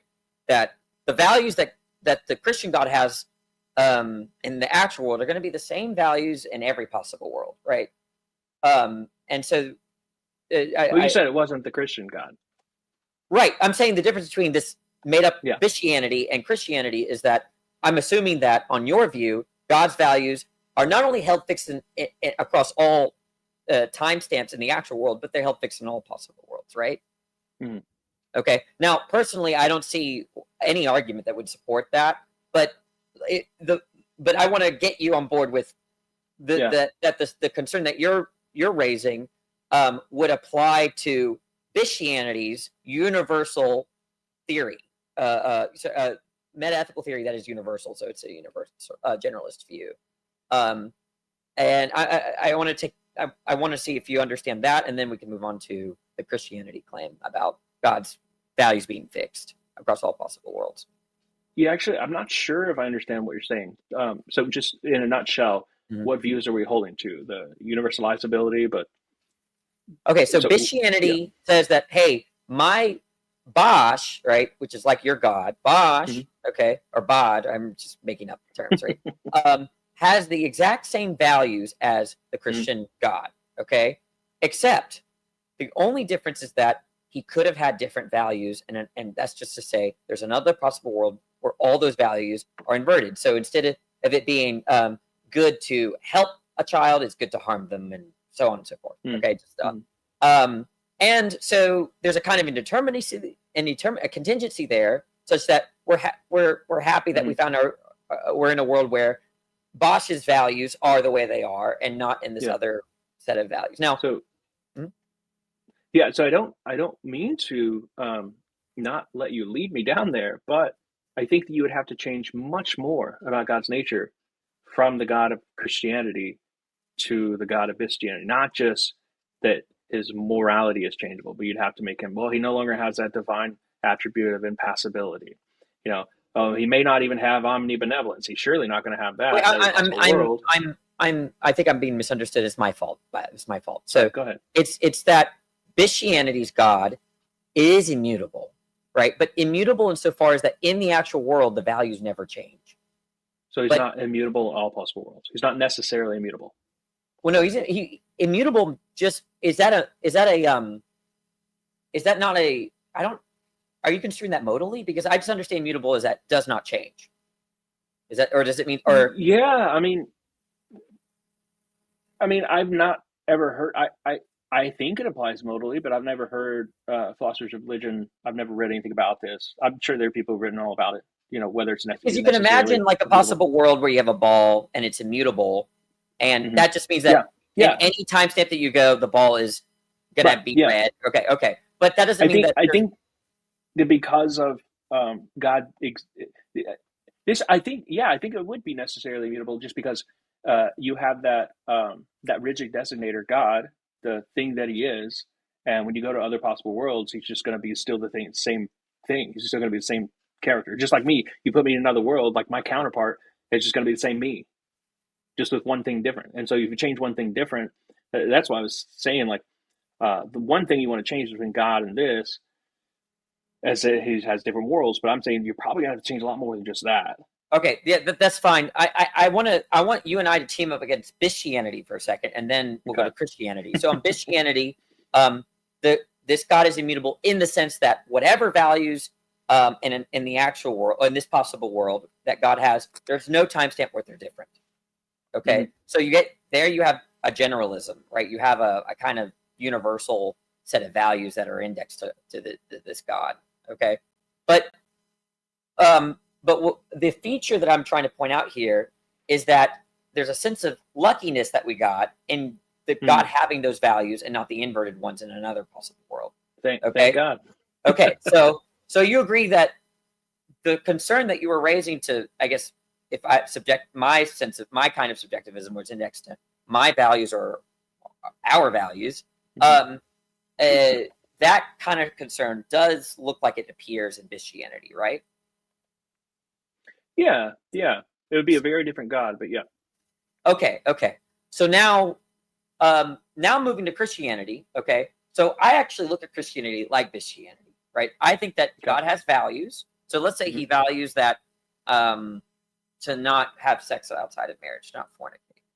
I don't see any logical bar, right, or any impossibility for God to have, even though it's maintained across all time in slices in the actual world. I see no logical bar where God just has a different value in another possible world concerning fornication. Yeah, I do, because this gets into the classical theistic responses to the Euthyphro dilemma. The idea that, God could just command something to be arbitrary. There's that worry, right?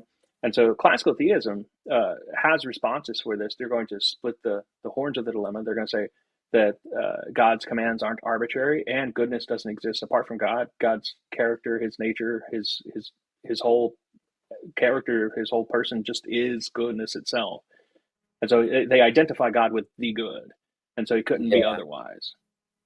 Okay, so maybe I'll ask this question. I think that's what motivated my response earlier. It's like you would have to change a lot more about God, not just morality, but now he's just not the same God at all. Okay, so just a side question: do you think God chooses his values? I think it's a category error to say that he chooses his values. Doesn't. I mean, no more than he chooses to be God, because it's just him. Okay, okay, that's fine. He's okay, uncaused. So God, I don't choose all my values. That's not a problem for me, right? So God doesn't choose his values in the same way that I may not choose a lot of my values. Fine. Yeah. Okay, so so God disvalues fornication in the actual world, right? Mm-hmm. Do you think that in this there's a possible world where God values fornication? You'd say that's not possible, right? I would say that's not possible. Okay, and I know this is a lot to ask, but can you derive a contradiction or no? What do you mean?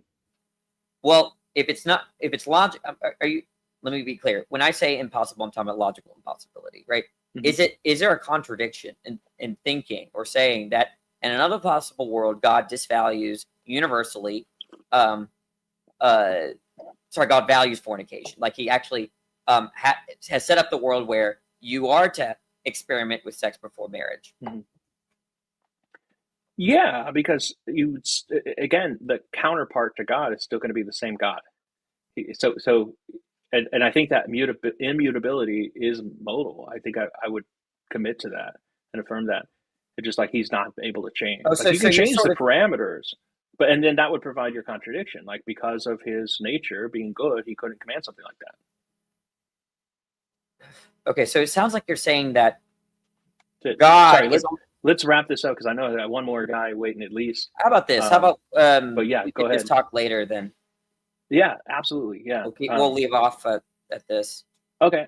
Well, I really appreciate you coming on and being so kind and really pressing me on these things. I'm learning a lot. I don't know all these things. I appreciate the conversation. So I'm working things out. Can I ask you a quick question though before we leave? For sure.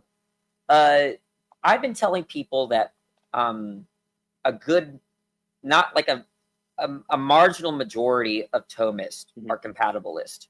I've looked at a lot of literature and actually there's not very good surveys, and I realize I'm getting that anecdotally.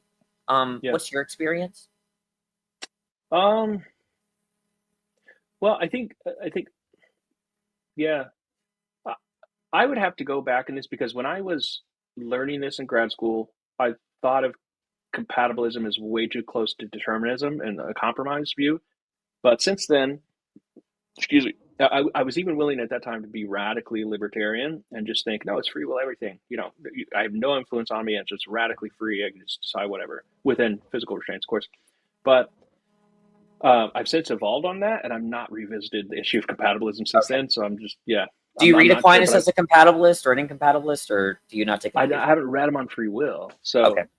although like if his views are close to the Catholic doctrine, or for all we know, they could just have informed Catholic doctrine. Then Catholic doctrine teaches that that you are not radically libertarian version of free, that you are like constrained by like your habits. So That's what Catholic doctrine teaches? Yeah. Oh, that So sounds, you can change your habits. compatibilistic-y, right? But Yeah, right. Yeah, so it's not going to be radical libertarian. You can change your habits, but not as quickly as you can change. We can get a capacity talk. I have the capacity to learn Lithuanian, but I don't currently have the capacity to learn Lithuanian, but I can get to that. It's the same idea. Like you're constrained within, not just within physical limits. At that point, you're also constrained by your habits. So I may be if you could let me know, if you come across, when you form an opinion about that, or if you come across a survey, let me know. Okay. Do you know my? There are channel? Thomists. I don't. Will you? The best thing to do probably is just reach out via email. Okay. It's Danny Phil Talk. I was the kid that talked to Peterson. I don't know. Oh, awesome! Yeah, well, great to talk to you. Yeah. So I think I've seen you one or two of my comments. Yeah, I think that's where you said you might have seen me from. But man, we're been graced by your presence here. No. I really appreciate that. It was nice talking to you. I don't mean to take any more of your time. Yeah. But do keep me posted on those two questions, because I can't find it. Yeah, I'm unsettled by it. All right. Okay, yeah. So I'll find your email then, and there are some groups. I'll put a comment on your. I'll put a comment. I'll put a comment on this video. That way, when you can just. Oh, I'll go back to the video, and then you can just comment. Good. I'll get it. Awesome. All right. Awesome. Okay, bye. All right. Good talking to you. See ya. All right. It is now time to bring in Wesley. I'm so sorry. I've tarried way too long. It is now your turn. And we'll probably end with you. Great to meet you. What do you want to talk about? One thing. How is the audio here? Is it clear? Or is it cutting out? It's echoey, but it's not cutting out. Can you understand what I'm saying without it flipping? I'm trying out a microphone that I've never used before. So I can use the internal mic on the Mac Pro instead, which might work better, but it's a little echoey. This is fine. We can hear you okay. Okay. Hi, my name is Wesley Lawrence Curry II. I'm in Huntington, West Virginia. Nice. Quick background. 25, 30 years ago, after being an exhibit designer, designing architectural renderings for corporations, and becoming a music director for a company called The Second City in Chicago, where I played piano live on stage for people like Horatio Sanz or Scott Adsit or people who were in that theater like Tina Fey, Jim Carroll, John Belushi. They all came from that theater. I was music director there. I became a crackhead, and I was literally just killed all relationships for my own pleasure, and was so blind that I would go to a restaurant, draw a caricature of somebody in a window, make $20, run over to the projects, grab my crack, smoke it in an alley, get really freaked out in the head, and then go back and do that over again every day, day after day, homeless for 10, 15 years. Man. One night, I had a dream. And I knew immediately it was from Jesus. I cannot explain it any other way than that. And in the dream, I saw, one moment, I will show you a picture that I made of what I did see. I saw. What is this we're looking at? And I have been like that. I have been double-minded and double-tongued and double-hearted. I have failed to believe in the forgiveness of Jesus Christ. Oh no, got cut out. I am so sorry, Wesley. We lost you. We'll bring you back if you can. If you can do that. Yeah. It's interesting. I know you got more to say if you come back on, but yeah, here you are. I'll bring you right back. Okay, go ahead. I have gone, why? Why, Jesus? Why this vision with two midgets with cone heads and mangy hair? Why? Why? What's the logic? What's the reason? And that's the black shoe. And what we'll do is the foot cut off. Now, in the day that I first saw this vision, my soul looked like, hopefully you'll like this, I made a 3D representation of my soul. Now, take in mind, at the time I saw my soul many years ago, I said with my lips, Jesus is God, I'm washed in his blood, the jargon, the lip service. I'm washed in his blood and baptized. Jesus is God. There's no other God. I'm washed in his blood. I'm baptized of the Holy Spirit. Not in reality. In reality, my soul looked like that. Filthy. What's that made out of? Dead ashes, death. That was my name blotted out of the book of life. Those ashes are the kingdom of Gog and Magog. Those ashes are the spirit of slumber. Those ashes are death. The wages of sin is death. All the sins I had been doing accumulated, and it looked like that. And I saw the Holy Ghost of Jesus Christ. It looked like a pearl of light in my belly. That's what it kind of looked like. It was snow white of color, and that pearl of light that was in my belly is not a chakra. It's the Holy Ghost. That pearl of light is the armor of God, and I had not restored my soul to make it into a breastplate of, or a helmet of salvation. That pearl of light is the light of God, is the word of God, is the kingdom of God. Now, what is that pearl of light? And I will show you now. That pearl of light is, oops, that's backwards. Okay, this is inverted, so I got it backwards on the thing. Is that those trees should be over on that side, and all that stuff should be over on this side, and that river should curve the other way. That is what is in that light. That is the vision of the valley of decision, the vision of the evening and the morning that is true. That is what the apostles spoke on the first day of Pentecost when all on the street heard them each in their own language. So I'll tell you how I got out of smoking crack, how my soul was restored from dead ashes to light. I said, okay, I really don't want to tell you this. This is embarrassing. Yeah. Can I say something? Sure. Yeah, thanks. So, so it's interesting. So I'm just going to make some comments on here. So, first, the idea of dreams. I mean, I know that people like to just dismiss them, but we have heard increasing reports, like especially in the Islamic world, of Jesus appearing to people in dreams and then immediately converting.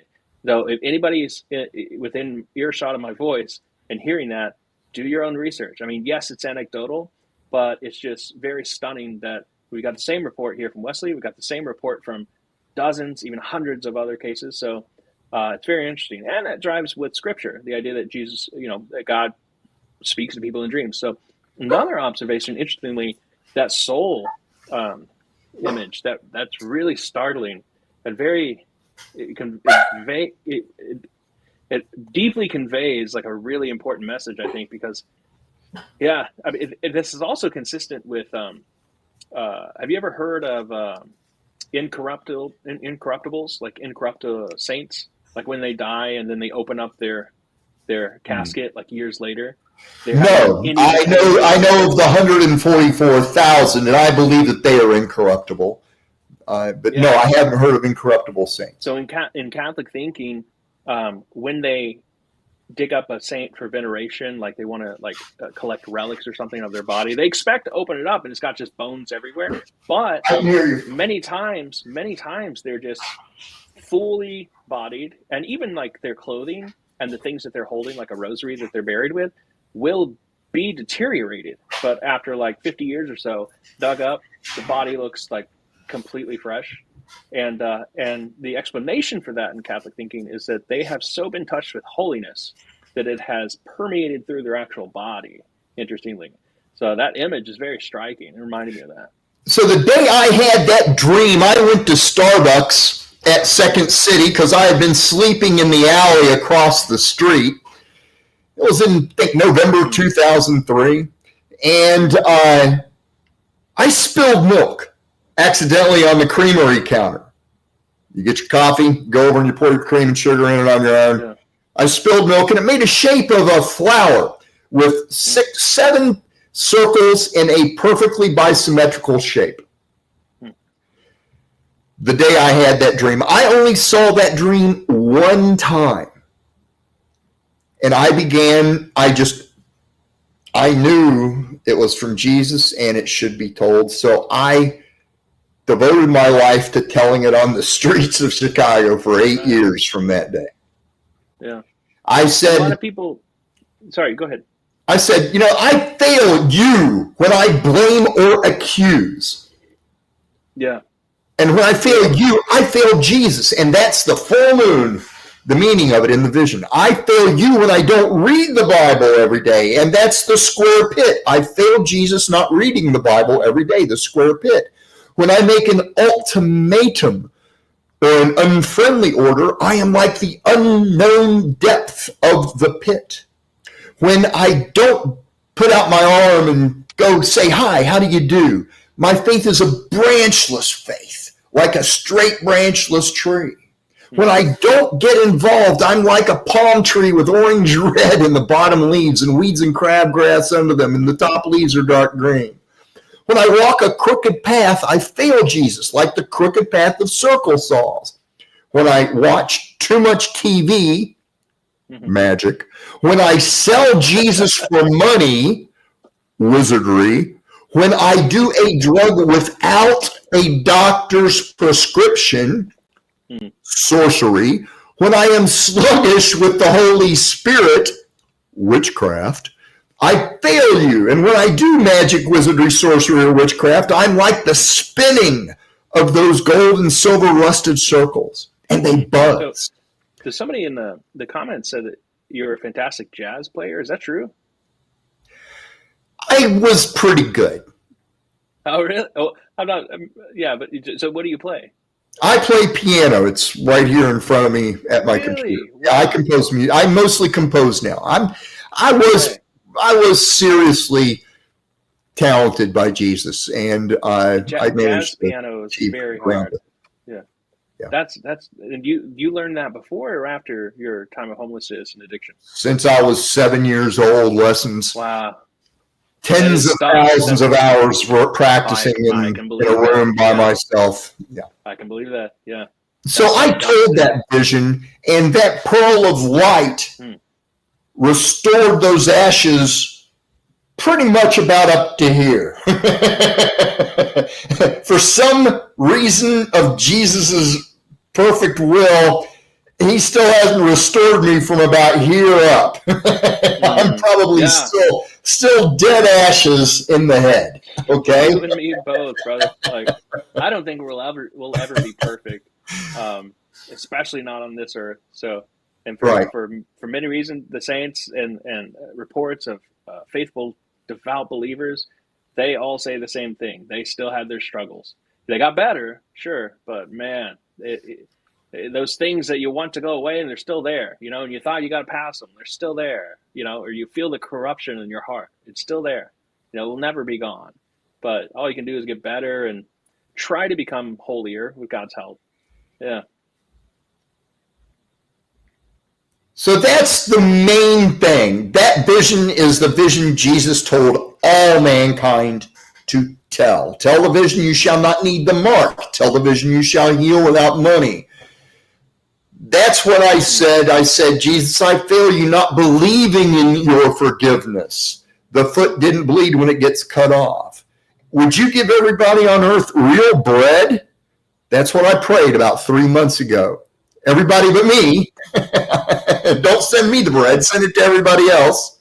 Yeah, man. Well, you've been through so much, and you have a really story-filled life. I wish I could just sit there and talk with you, for hours. That would be wonderful. But where the other subject I would like to bring out so that people may not be fooled by it, for the devil is evil and subtle, and he tried to fool me. After Jesus said it is time and put that pearl of light division in all mankind's souls, Satan said sad and delicious. January 4th, 2003.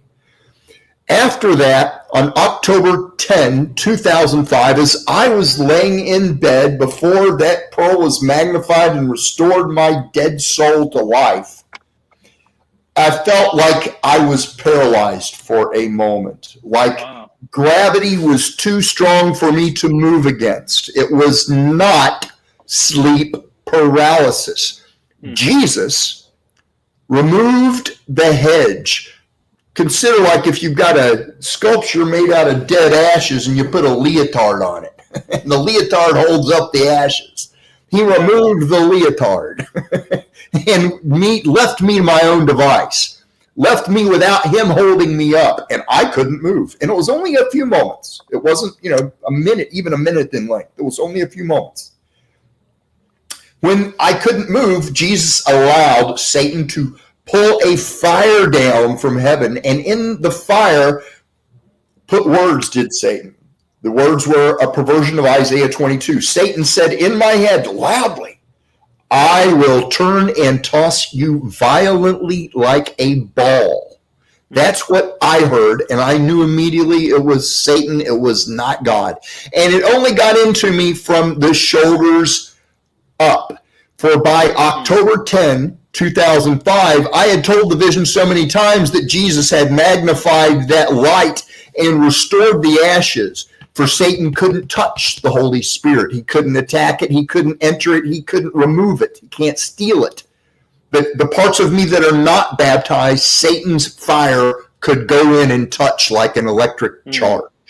So it got into me from the shoulders up, October 10, 2005. Then again, March 31, 2020. March 31st, 2020. I was sitting in a chair, and Jesus removed the hedge, but I could still move. I had told the vision, and my soul was baptized then, restored from dead ashes to living light. And I perceived, but it did not enter me, that Satan had told all on earth, don't tell the vision, on March 31st, 2020. And when Satan said that, out of his mouth came an unclean spirit like a frog. Many months after that date in 2020, a friend of mine who claimed to be an apostolic baptized Christian, I saw Darth Kermit. I saw a frog head. Just the frog head was black. It had two fangs on its throat like Arabian daggers. It had an Omni barcode on its forehead. It was blind and it had no ears. It had no heart, no body, no arms, no legs, no loins. That's the unclean spirit like a frog that came out of the mouth of the dragon in Scripture. That frog is Allah. Okay, let me interrupt you. Sure. I'm really glad you came on, but I need to get to another viewer before we run out of time. Please do come back, though. I want to hear more about this, but just in the space of time, we need to get to other people. I really appreciate you, and hope to see you again. Okay, thank you. All right, thanks, Wesley. See ya. Bye. All right, so we have Elijah. What's see you up? Can you Hey, hear me? Alex, how you doing, man? I don't Yeah, have I my can, normal yeah. like setup here or anything like that, so I'm just at Oh, home yeah, like you're chilling, and I good. saw that you were going live. I figured I'd come on and Yeah. harass you a little Well, bit. How you've been okay, going good, off yeah. on the YouTube grind. You've been doing really good. Yeah, probably be getting to actual paper writing. I have like 3 You publication deadlines know. on June 30th, and I've gotten 2 of them done, but one I haven't even started on, so I'm not going to meet that deadline. Well, that's super exciting stuff too. And plus, hey, it's the summer. School's out for a little bit. Or are you guys on a schedule that puts you to work in the summer? Yeah. For those of you who don't know, watching this, Elijah and I connected, and you interviewed me on my specialization on depression, the philosophy of psychology, specializing in depression, the concept, historical concepts, predecessors of it, and then all my dissertation work basically. And then you came back on my channel, and we had a discussion on abortion, which was like an hour and a half or so. And so if you go to my channel and just search for it, or you can search my name, his name, you can find it. You can go to my channel and look at my playlist. I got a playlist of like discussions and things like that in it. So yeah, you can find it that way. I thought both of them were great discussions. So we did not become enemies. Yeah, So it's good we'll to see you again. I got another tasty conversation potential, for you yeah. that I think you'll enjoy a little bit. I don't know how much time you have, how long you want to spend live. I know you had said maybe that you want to be done relatively soon, but I probably got like 10, 15 minutes maybe. Okay, well I let me also pick have Cameron here. Cameron, you seem like you're back. Are you back in studio? So yeah, if you wanna pop in as well. Okay, after Mr. Curry. Okay, yeah, yeah. So let me get to Cameron after. Sorry, actually, Elijah, I hate to do this, but do you mind holding tight because Cameron's in the UK and like he's probably up like real late. Oh, and he absolutely. I just made dinner, so I'll eat this Okay. real quick while you chat with him, and then that'll be good for me. Do that. I'll come right back to you, I promise, Cameron. Yeah, no problem. I'll add you, but do not spend more than 5-10 minutes max. Okay, All right, yeah, go I'll ahead, try and be Cameron. as quick as possible. It was just to follow up to Danny. I'll quickly share my screen again. Yeah. So I think I commented and wrote the same sort of thing that Danny was getting at with the subjectivism. Okay. Hang on. Here we go. Yeah, big up to Danny, by the way. I've seen some of this stuff. It's quite interesting. So you took the view of sort of moral incoherence with subjectivism. Mm-hmm. So you said subjectivism, they hold 2 things. 1, that torturing babies is wrong, and 2, that this wrong feeling is subjective. There's a few things to say. Firstly, it doesn't necessarily have to be a feeling. I think their subjectivism still holds to moral facts. It's just that those facts are stance dependent in some sense, right? And the second thing is it's about perspective. So when the subjectivist says, okay, torturing babies is wrong, they're speaking from their perspective at that point of time. So for them, that a moral fact is just true, right? And you sort of brought up the counter to Danny that your views can change over time. I think that was the idea. I'm not sure why that would particularly change anything to do with the subjectivist. So if you're a subjectivist, you could recognize that your views will change over time, but for you at that point in time, your stance is still the same. It's still fixed, right? So you still have presumably, yeah. You still it would still be true for you at that point of time that torturing babies is abhorrent. So how would that lead to moral incoherence? Yeah. So just to re-clarify, so I think that it provides a level of arbitrariness about what I do believe now. Like it's sort of the same problem with respect to, like, I actually wrote my master's thesis on this with respect to religious beliefs, like the problem of contingency of your religious beliefs. Like you just happen to be born in a certain area. I was born in Saudi Arabia, I become Muslim growing up. I think the subjectivist has that problem, and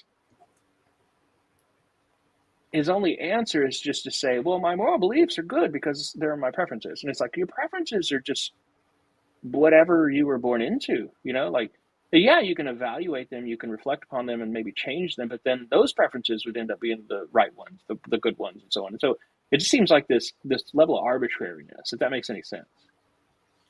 I'm not particularly sure why that would matter. So I guess Danny was, if I'm interpreting you two correct, Danny would have said that's sort of the same for realist theories about God, but putting that aside, why would it matter that it's arbitrary? Because still in that scenario, when you're speaking from your stance, there is still that moral fact, right?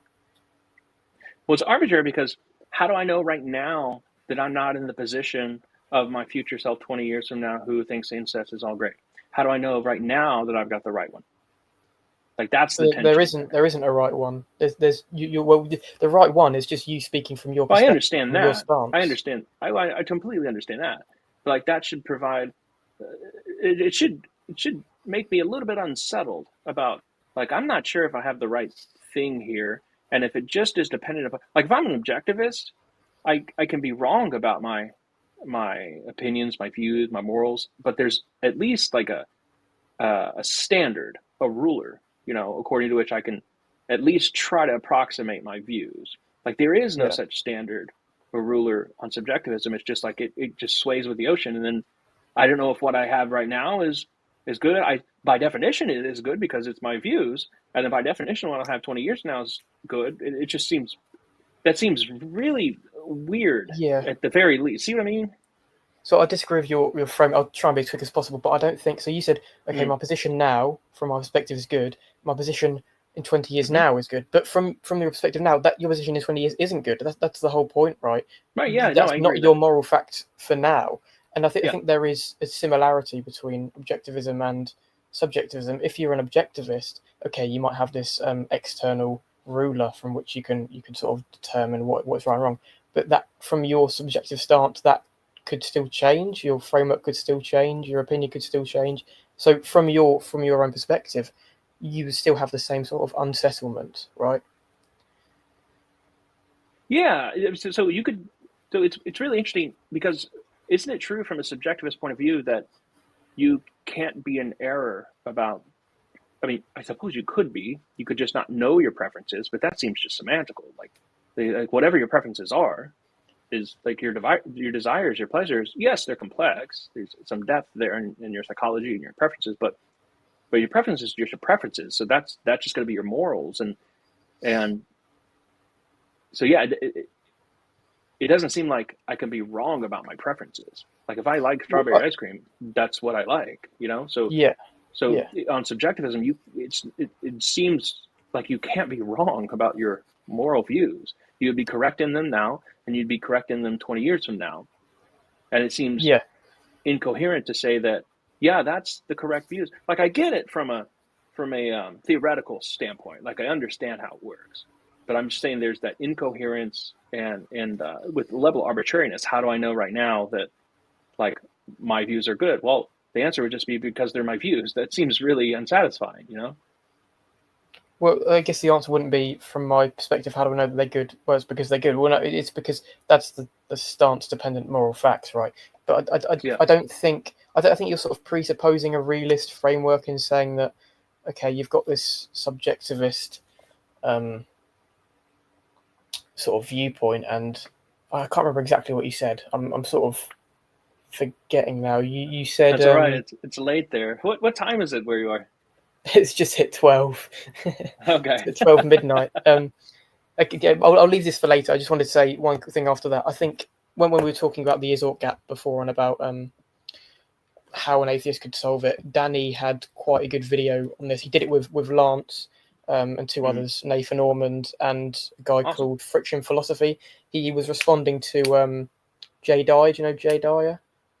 I do know the name. I'm not familiar with them. And someone else. I think you might find that interesting in what we were talking about. Okay. Atheists. Yeah, I'll go track it down.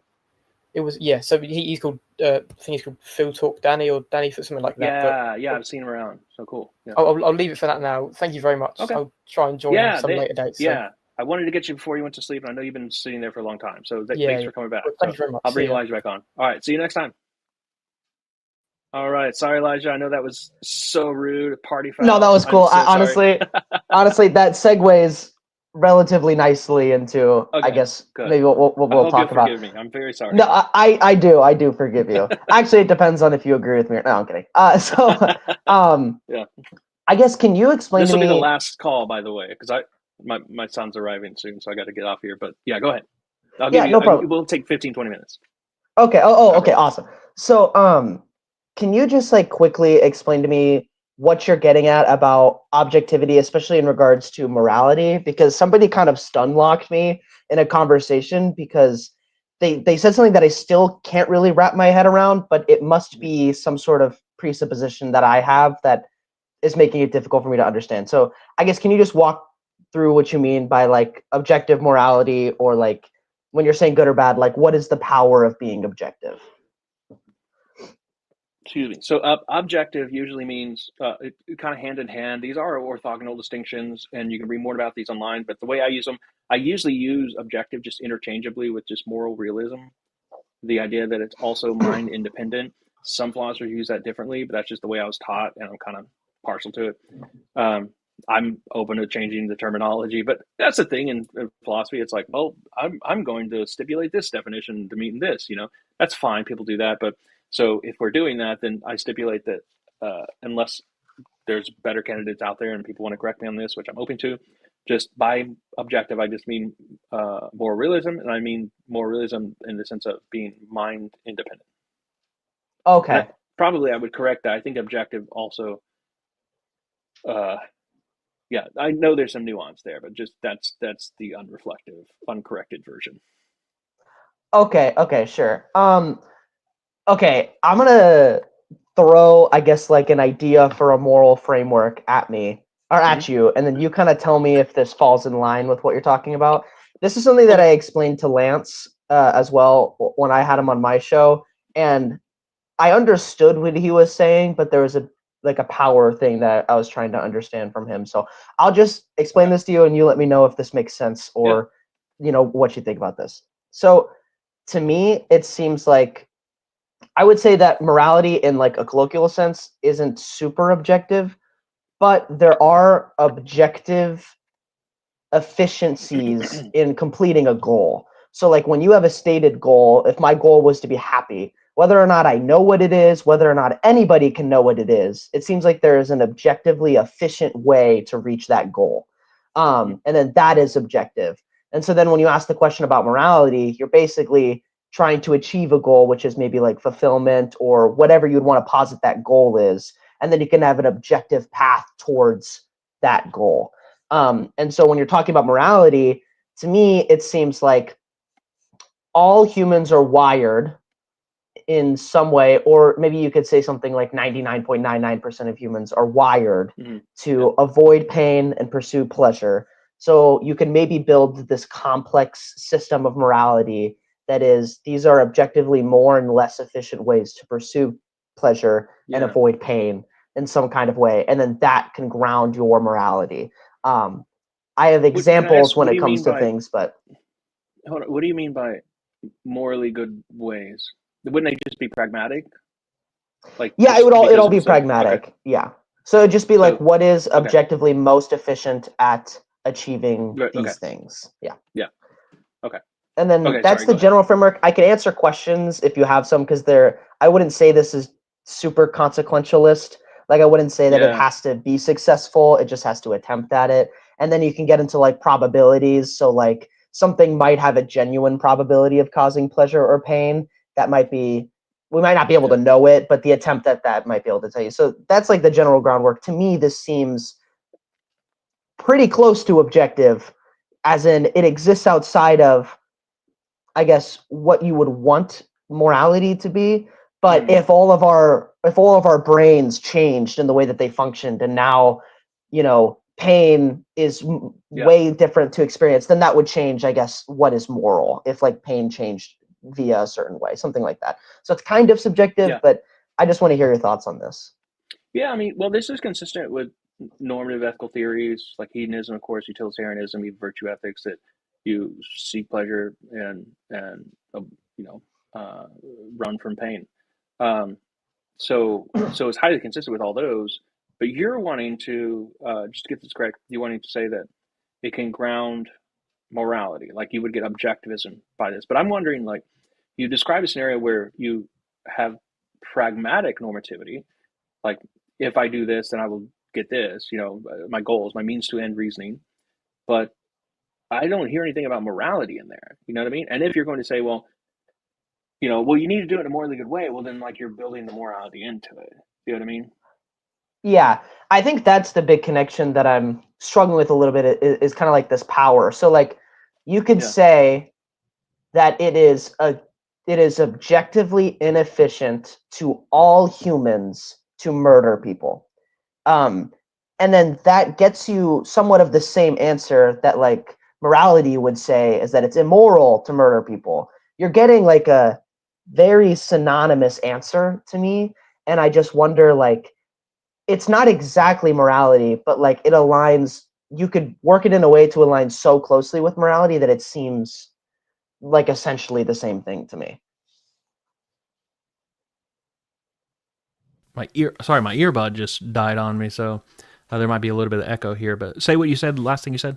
Yeah. So like, to me, it seems like morality tries to say something along the lines of like it is morally bad to murder somebody, but in this like efficiency morality, you could just say that it is against the wishes of all people. It is objectively against the wishes and efficiency of all people to murder. Therefore, we shouldn't murder. So you get the same answer, and then you can kind of intuitively see that the paths are similar, but there's something meaningfully different there. To me, it seems very synonymous. Maybe not the exact same, but like close enough. And I just, when people press me for like an even higher standard of objectivism, I'm starting to like lose what that is. Yeah. So it sounds to me like Kantian normative theory, but that's a normative theory. You know what I mean? Like the categorical imperative. Like, but this is the hypothetical imperatives we're assuming. Like if you want a highly functioning, well-run society, I suppose it doesn't collapse, then you probably ought not to murder people. That's a normative thing, though. So, are you assuming that are you familiar with Kantian theory, like Kantianism? You know, in general, yes. If you explained it.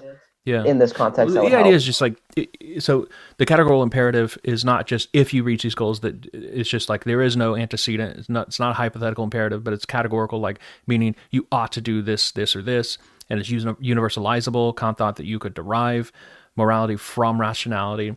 So, but I don't think that project worked, and I think also. Yeah, I think there are some good objections to it if we wanted to discuss Kant in a future thing, but I'd have to refresh myself on those objections. But to my memory, there are some really good objections against that. But regardless, that's Kant's view. But it sounds almost exactly like what you're describing here. It's like if we could find some really rational ground or pragmatic ground where everybody just does the same thing, we can universalize that. Then that would be an objective, moral, like meta-ethical view. But it's interesting because I've never heard it in conversations. I'm not familiar with this enough, but I've never really heard it in conversations. I can imagine, I can think freshly here, the stuff I've not heard, but that you can immediately get from Kantianism to moral objectivism. I wonder if you get Kantianism. I wonder if it can lead to subjective. I wonder if it's consistent with subjectivism, but that's something that I have to look up. Yeah, I guess you can kind of see the similarities, though. Like when you look at it, to me, it just doesn't seem like a super big leap. I remember explaining this to somebody, and they said something like, "But it's not objective," is what they're saying. And to me, it's really interesting. I'm trying to wonder what that leap is. They were, I mean, objective in the sense that God defines what is good and what is bad, but they were saying that this hadn't met whatever threshold for morality. But to me, it seems like morality can be somewhat easily explained within somebody's own perspective. Like it's like subjectivist in that, like,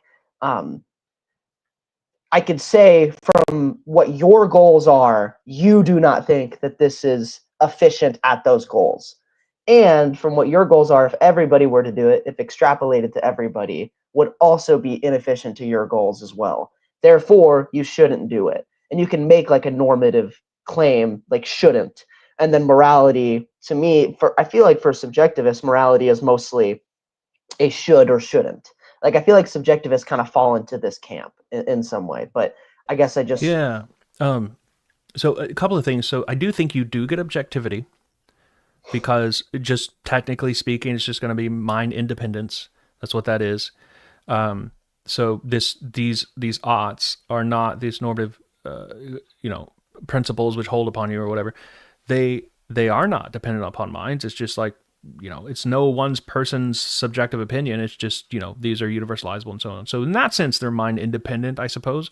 And so they're objectivist, if you want to be technical about it. However, I would back it up even further, though. I don't know if you're even describing morals, to me, it just sounds like a means to end reasoning, pragmatism, the idea that, you could do that, but then you're not, I think you're being a reductionist about morality, because not all morality is about meeting my goals. You know what I mean? Like what's it called? Altruism, right? Like I may be sacrificing my goals, unless you want to be like really uncharitable to people who are sacrificial and altruistic and be like, oh, they're just doing it for their goals. Like, no, nobody, like, I don't think I'd go that I might strong. lean a little bit. I might lean a little bit there, actually. But that's the thing. You would have to bite the bullet and be like, yeah, even that. But I think you have moral issues that can't be described just by meeting your goals. And I think you can obviously meet your goals that the way you've described them in a pragmatic way and it not be a moral issue. So I think you don't have necessary or sufficient conditions for it. I guess, not to necessarily put you on the spot, but could you give me some examples of like a system that would logically, flow towards this efficiency status, but not not meet the criteria for like a moral system? Because I would make the claim that like altruistic things are good, because when you help other people, when you sacrifice your own self to help other people, it might come back to you. You're encouraging a community. I think I was trying to make some sort of like measurable thing that there are like 3 types of consequences of an action. There's like individual consequences, social consequences, and global consequences. So like the social consequence of being of helping other people is that socially it encourages an environment that might get to help you in the future. Like a global consequence, I'd have to think about that for a second. But then like a solo consequence, this gets like really deep and into the weeds, but like by sacrificing something, you are challenging yourself, which will promote growth within you, which will make you more more resistant to challenges in the future because you've self-inflicted challenges. Or like by giving to other people and sacrificing yourself, you've become a more aware person, which allows you to tackle the problems within your own life easier because you understand the problems of other people. And I imagine there's some sort of global thing that like, if everybody helped people, it would help you, or the opposite. If everybody didn't help people, then, I think it's like soul theory. You can't decide which soul you're going to be born into. You should probably make the best environment for all souls, something like that. So those are like the 3 aspects. And I just wonder if there's like a logical consequence that you could find that couldn't be explained in this moral context with like those 3 consequences. Are you asking, so I'm not sure what it is you're asking, because are you asking that like, if I set up this pragmatic means to end reasoning, like I think, yeah, I admit that you get effects that are moral. Like we're all going to do things that achieve our goals. Let's say means to end reasoning. I want to do things that I can find success. Okay, I'm going to do this thing. Yeah, that's going to have moral effects, moral consequences on people. But like, I don't know if you can embed that into the actual normative claim that you get from that condition. Like, if I want to do this, I'm doing that. That's pragmatic. That's not moral itself. It's going to have moral outcomes and consequences and effects on people. But like the normative claim itself is not moral. Am I understanding this right? I'm just asking to clear things up. Yeah, you're hitting on what I am imagining is the problem whenever I bring this up to people, is that like there's some sort of secret sauce about morality. Like I already know I'm not describing morality in a conventional way. Like I know that when people are talking about morality, they're talking about maybe something deeper than this, something that like motivates actions. I feel like the way that I'm describing it is descriptive and prescriptive, in that like it's descriptive that people are somewhat guided by their avoidance of pain and their pursuit of pleasure. But it's also prescriptive that they should do certain things that also fit with that description. Like you can say something even a little bit stronger, like it's built within us, in our brains, in a way that I am not sure can be avoided right now. that we are guided by those two things. Therefore, you should do these things. So I think, to me, I'm a virtue ethicist, so this all sounds completely consistent with that. Also consistent with hedonism, so on and so on, desire satisfactionism. But a virtue ethicist, like, so I'm objectivist as well. I'm more realist about that. And that's completely consistent with that view. I'm not saying that it's not consistent with yours, but like, I would just explain that. I mean, I totally buy what you're saying, but that's because I can explain it really easily in my view. It's just, there is this moral standard, and God gives the natural law as a Christian theist, like, and those things, you know, they're going to have natural consequences for us, and some of them are moral consequences, and some of the natural law is moral law. And so, so that would be completely consistent, and we're driven by pleasures and pains. I said that earlier in the stream. It's been a while, but even Aristotle thought this, even Plato thought this, Aquinas thought this. We're driven by pleasures and pains. It's like just a basic understanding of human psychology. It's like it's like a descriptive hedonism, not a ethical hedonism. But but you're suggesting that because of these observations that you can derive a meta-ethical view. I'm not so sure. I have to think more about that. Yeah, I would encourage that a little bit, just because I want answers. Because here's the thing. Because like if you can derive a moral ethical view from that, then so can everyone else who accepts this. You see what I mean? Like then that makes the virtue ethicist, opens the door to be like, yeah, now I have a moral objectivity just because like Elijah said I did. You know what I mean? Like, sure. You see what I mean? Like, so I think what you're describing is like the normative level, but I don't see, at least not yet, I'm not sure how easily it applies to the meta-ethical. Yeah, I think one of the difficult parts and the pushback that I get the most is that it doesn't necessarily imply that people are aware of these consequences, or it might even be possible that finding the actual equations that, would theoretically map out to all these things are impossible to find. And so like the morality exists theoretically, but will never exist within our own, perceptions and our own paradigms. But that's really interesting. That's true. Step, Yeah. Yeah. And because a lot of people bring up things like slavery, like, well, if it was about pleasure and pain, then how was slavery allowed? And it's like, well, we can be incorrect about how those things bear out. But during the times of slavery, it was objectively true that slavery was against the wishes of all people. They just didn't know it yet. Or a loud minority of people convinced them that was the case. Something along those lines. My next step... Yeah. Oh, yeah, sorry. Go ahead. If you haven't thought about that, because and that does risk the problem of being arbitrary. Then,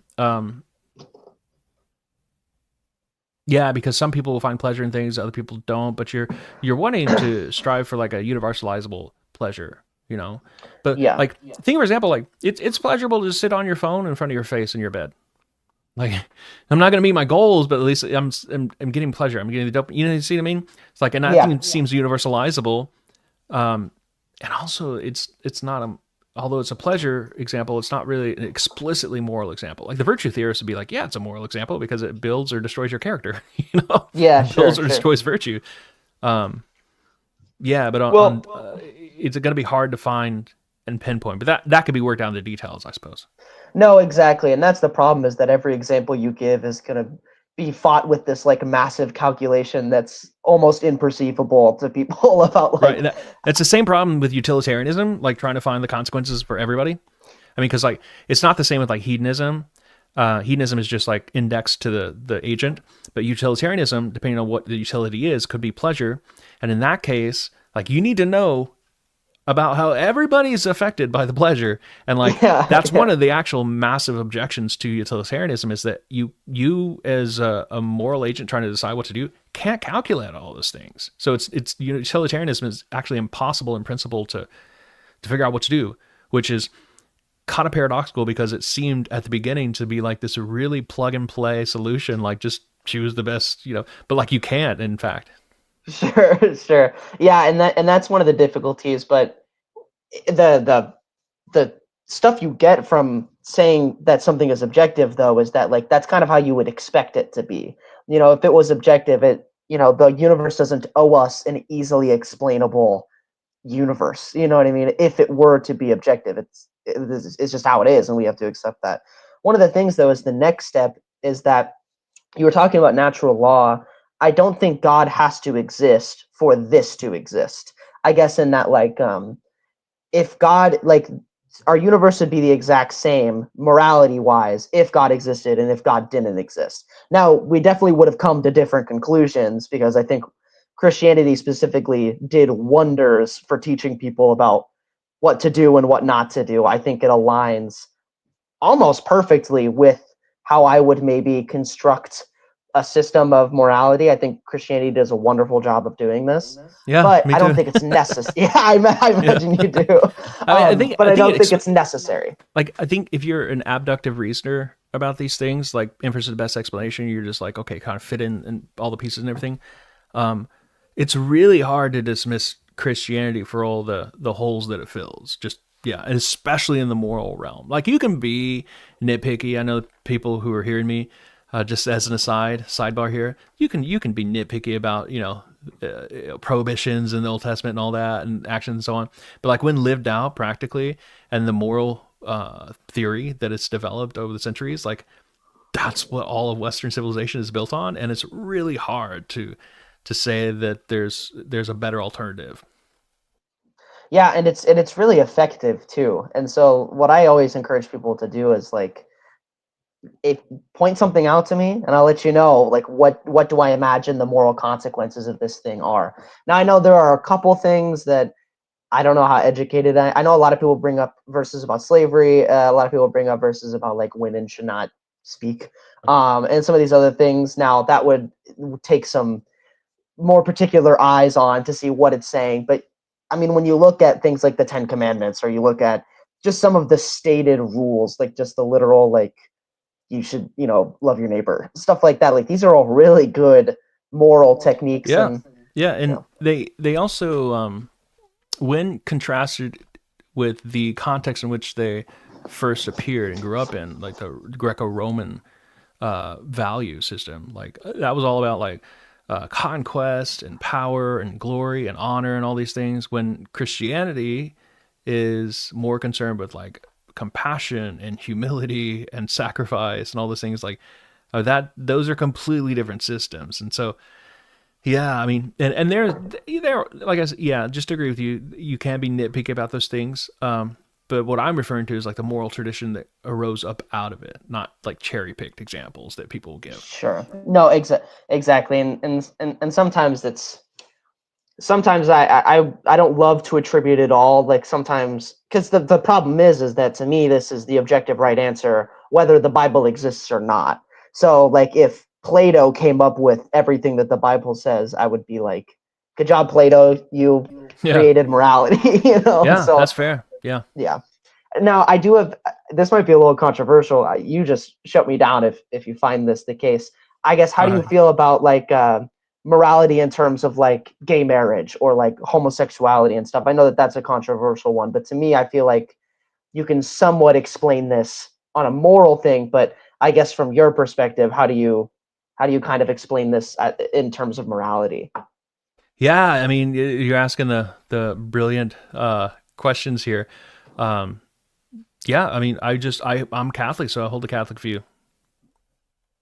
And then, I guess, one of the important things about this is that religiously, you should have, what I always press religious people to have, is you have a logical foundation, like maybe some consequential foundation for why you follow the rules, or why people should follow the rules, that is then supported by your religion, that is then supported by God. But if you have a moral system and then it changes when God is out of the picture, did you really have a moral system? Like, if I'm following the Bible and then it is proven to be somehow that God is not real, and all of a sudden I change all of the things that I'm doing, that seems somewhat immoral. So I guess what I would challenge you to have is maybe some sort of logical explanation as to why you follow the rules that you do, that is then supported by God, or that is then supported by the Bible. Oh, yeah. I mean, yeah, Catholic sexual ethics, if you look into this, there's some really great literature on this. It's called Theology of the Body as well. Saint Pope John Paul II, who was alive during my time. I don't know if you were probably alive for him as well, but he died recently, like 2005 or something. But oh, yeah, he late 90s had this whole literature on theology of the body and revived it. I mean, it was still there. And another professor of mine, Alex Proust, I've mentioned him earlier, on stuff like infinity, and he's got a PhD in philosophy, but also a PhD in mathematics. Like he's Catholic, and so he does theology of the body of stuff as well. He's got a book called One Body. It's really, really good. And he's got really great arguments in there that are not just like, hey, God said it, so now we do it. It's also, I mean, Proust is a philosopher, and he's a brilliant one. He's probably one of the only people living that I would say is a genius. So I dole that term out like very lightly. And so of all living people that I've met, at least know personally, I would say that of him, but not very many people. And yeah, if you look up, it's called One Body by Alex Proust, Pruss. And he's Polish.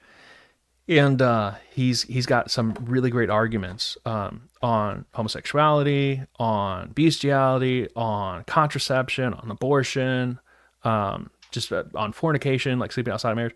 Basically anything that you can think of, like it's in there. So even stuff about like stuff within marriage, like all of it's in there, and it expands upon Catholic sexual teaching.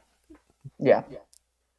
Well, yeah, that's really interesting. I think sometimes that helps. There's like the classic atheist argument that's like, how do you know out of all the religions that yours is the one that's right when they're all claiming to say something similar? What I find that a lot of Christians struggle to admit is that what they're doing is they're doing some sort of logical calculation historically, but also on like the moral level. So like I remember one guy talking to me about his conversion from Hinduism to Christianity. He was saying that reincarnation kind of posits a moral system that he doesn't think is like fair or like true. You know what I mean? It like encourages you to not live for goodness in the one life because you might get to, do it again. It like has a weird moral implication. And that's kind of what brought him away. Now, what a lot of people do when they're deciding which religion is correct is they are testing the consequences of the moral systems. You know what I mean? I'm not super well versed in other religions, but I wonder if you have, like thoughts on that kind of concept, because you really do have to moralize the things that you're preaching from the Bible, unrelated to the Bible, and then you can bring it in later. Yeah. I hadn't thought much about this. The one place I often teach on this, one place is in C.S. Lewis's work. It talks about 3 parts of morality. And so he explains just this that you're describing. And I think he gets it. He inherits it from Aquinas, actually. But the idea is that you would, there's 3 ways that the moral life can go wrong. One is like person to person. I can harm you. I can also harm myself. That's the second way. Like I could hurt my character and morally harm myself in some ways, lie to myself and so on. But then the third way is like, why are we doing this at all? Like where's the ship headed? So he uses this analogy of the fleet of ships. Like the ships shouldn't bump into one another. That would provide a successful voyage. But also you're probably, the second part, your steering gear and your sails should all be in working order. So, but having that helps you not bump into the other ships because they're mutually reinforcing. But also like there's that, where are you going? Like your voyage would be a disaster if you were supposed to arrive in New York and you ended up in Calcutta, India. Like no matter how well you sailed. So like this is what any worldview needs to answer is like, I could be nice, I could be a good person, I could do all those things, but like why am I doing it? And so it's not just the idea of, well, so I can get into heaven, but it's like it's even deeper than that. So he gives some examples. He's like, if Christianity is true, it's actually a part of the larger book called Mere Christianity, which began as like radio talks during the World War II. And he says, if Christianity is true, then it's making claims about reality. And then those claims would also be true. Like it says that people will live forever. So that matters for what I do now. Like if I only live like 80 years, he says, then, being a little angry person, for 80 years, not that bad. A little change here and there. It's going to be incremental change. But if I live for eternity, then those incremental changes are going to add up. And I'm going to become a person that just is hellish to be around, And then he says, on that point. He's like, hell is the exact word they use to describe it. Hell is this view of hell that's like, it's of our own making. It's not necessarily a fire or brimstone place, but it's this idea that you are separated from God because you only want to be near him. And then you become what you hate in a sense. So yeah, so these moral, the worldview, like Hinduism, like you mentioned, like Christianity, whatever the worldview may be, greatly influences like what our moral, what our normative stuff is, even what our metaethical stuff is, and like why we do the things we engage each other, and why I'm losing it. But let this be the last thing. I'll let you reply, and then we'll probably have to wrap it up. But yeah, no problem. I was about to say that's pretty much the essence of the point I was trying to get across. I'm going to continue to kind of bring this up. I actually was surprised by the lack of, not necessarily pushback, but just the lack of, instant disagreements that you would have. I know that I've brought this up to a lot of Christians, and they really struggle to separate, like the ordained morality versus like the logical morality, the natural law. Like I think even a lot of people a lot of Christians struggle to even admit that natural law exists. Now, yeah, and they I do think something like that. I think just people in general, because I will also get the same frustration with atheists, because they'll say, "Oh, you're just going to be good because God tells you to be good." No, like there's this whole concept of natural law, the natural moral law, that like there are natural consequences for what I do. If I want to be a terrible person, I'm going to turn into a terrible person. I'm going to do terrible things, and that has consequences for me. So I think it's not just Christians, although you're right, it is Christians, but it's just anybody in general. I think they don't grasp that these religious texts aren't the only source. I mean, in Christian thinking, you have general revelation and special revelation. Special revelation is just scripture. Like when God speaks specifically and reveals himself specifically. General revelation is like available to anybody. So like, that's why we have the conscience. That's why we have the natural law. And conscience accesses the natural law and the moral law. So yeah, and this is available to anybody. It's not special to anybody. And so I think people just don't have a good understanding of the both. Yeah. Well, and I think a lot of people, and I'll leave it at this, but I think a lot of people like to imagine that they're choosing their morality. And then when you talk about an objective morality, it kind of makes them uncomfortable, because it's like, no, I'm being good because I want to be good. And then an argument like this, or even an argument that a lot of Christians would posit, is that, well, no, you're being good because of some other reason, because it's good for you. It's good for everybody if you're good, something like that. And I think a lot of people just struggle to accept or even understand that their morality isn't necessarily chosen. It might just be the case that that's good to do or effective to do. So yeah, Derek, you're awesome. I love watching your YouTube journey. I'm going to get back on the horse once I go down to Oklahoma and start my PhD. So you'll see. Yeah. Well, congrats. You'll see again the on podcast that. continue. It's a PhD at OU in psychology, right? Yes. Clinical or social research? Psychology. Clinical. Social psychology. Yeah. Social. Okay. Cool. So All we're right, doing well, the research and stuff. Great to have you on. Come on earlier, because I'm like, I lose steam after about an hour and a half or so. I It's the longest time I've ever done a stream. So I know this is the 3 hour. I'm gonna start doing this too sometime. It is enough. This sounds really fun. And I'll apologize to everybody waiting. We'll end it there, Elijah. It's a good problem to have. Good to see you. Yeah. Come back. See you, Derek. See ya. Yeah. So we'll end it there. We'll put a pin in it. And anybody who's waiting, I see you, but I'm out of steam after about an hour and a half, and we've done this for 3 hours. And I appreciate you having on. I definitely want to see you back. And we'll leave it at that. So hope to see you next time, and go rewatch it if you didn't see the whole thing. All right. So take care, guys. See ya.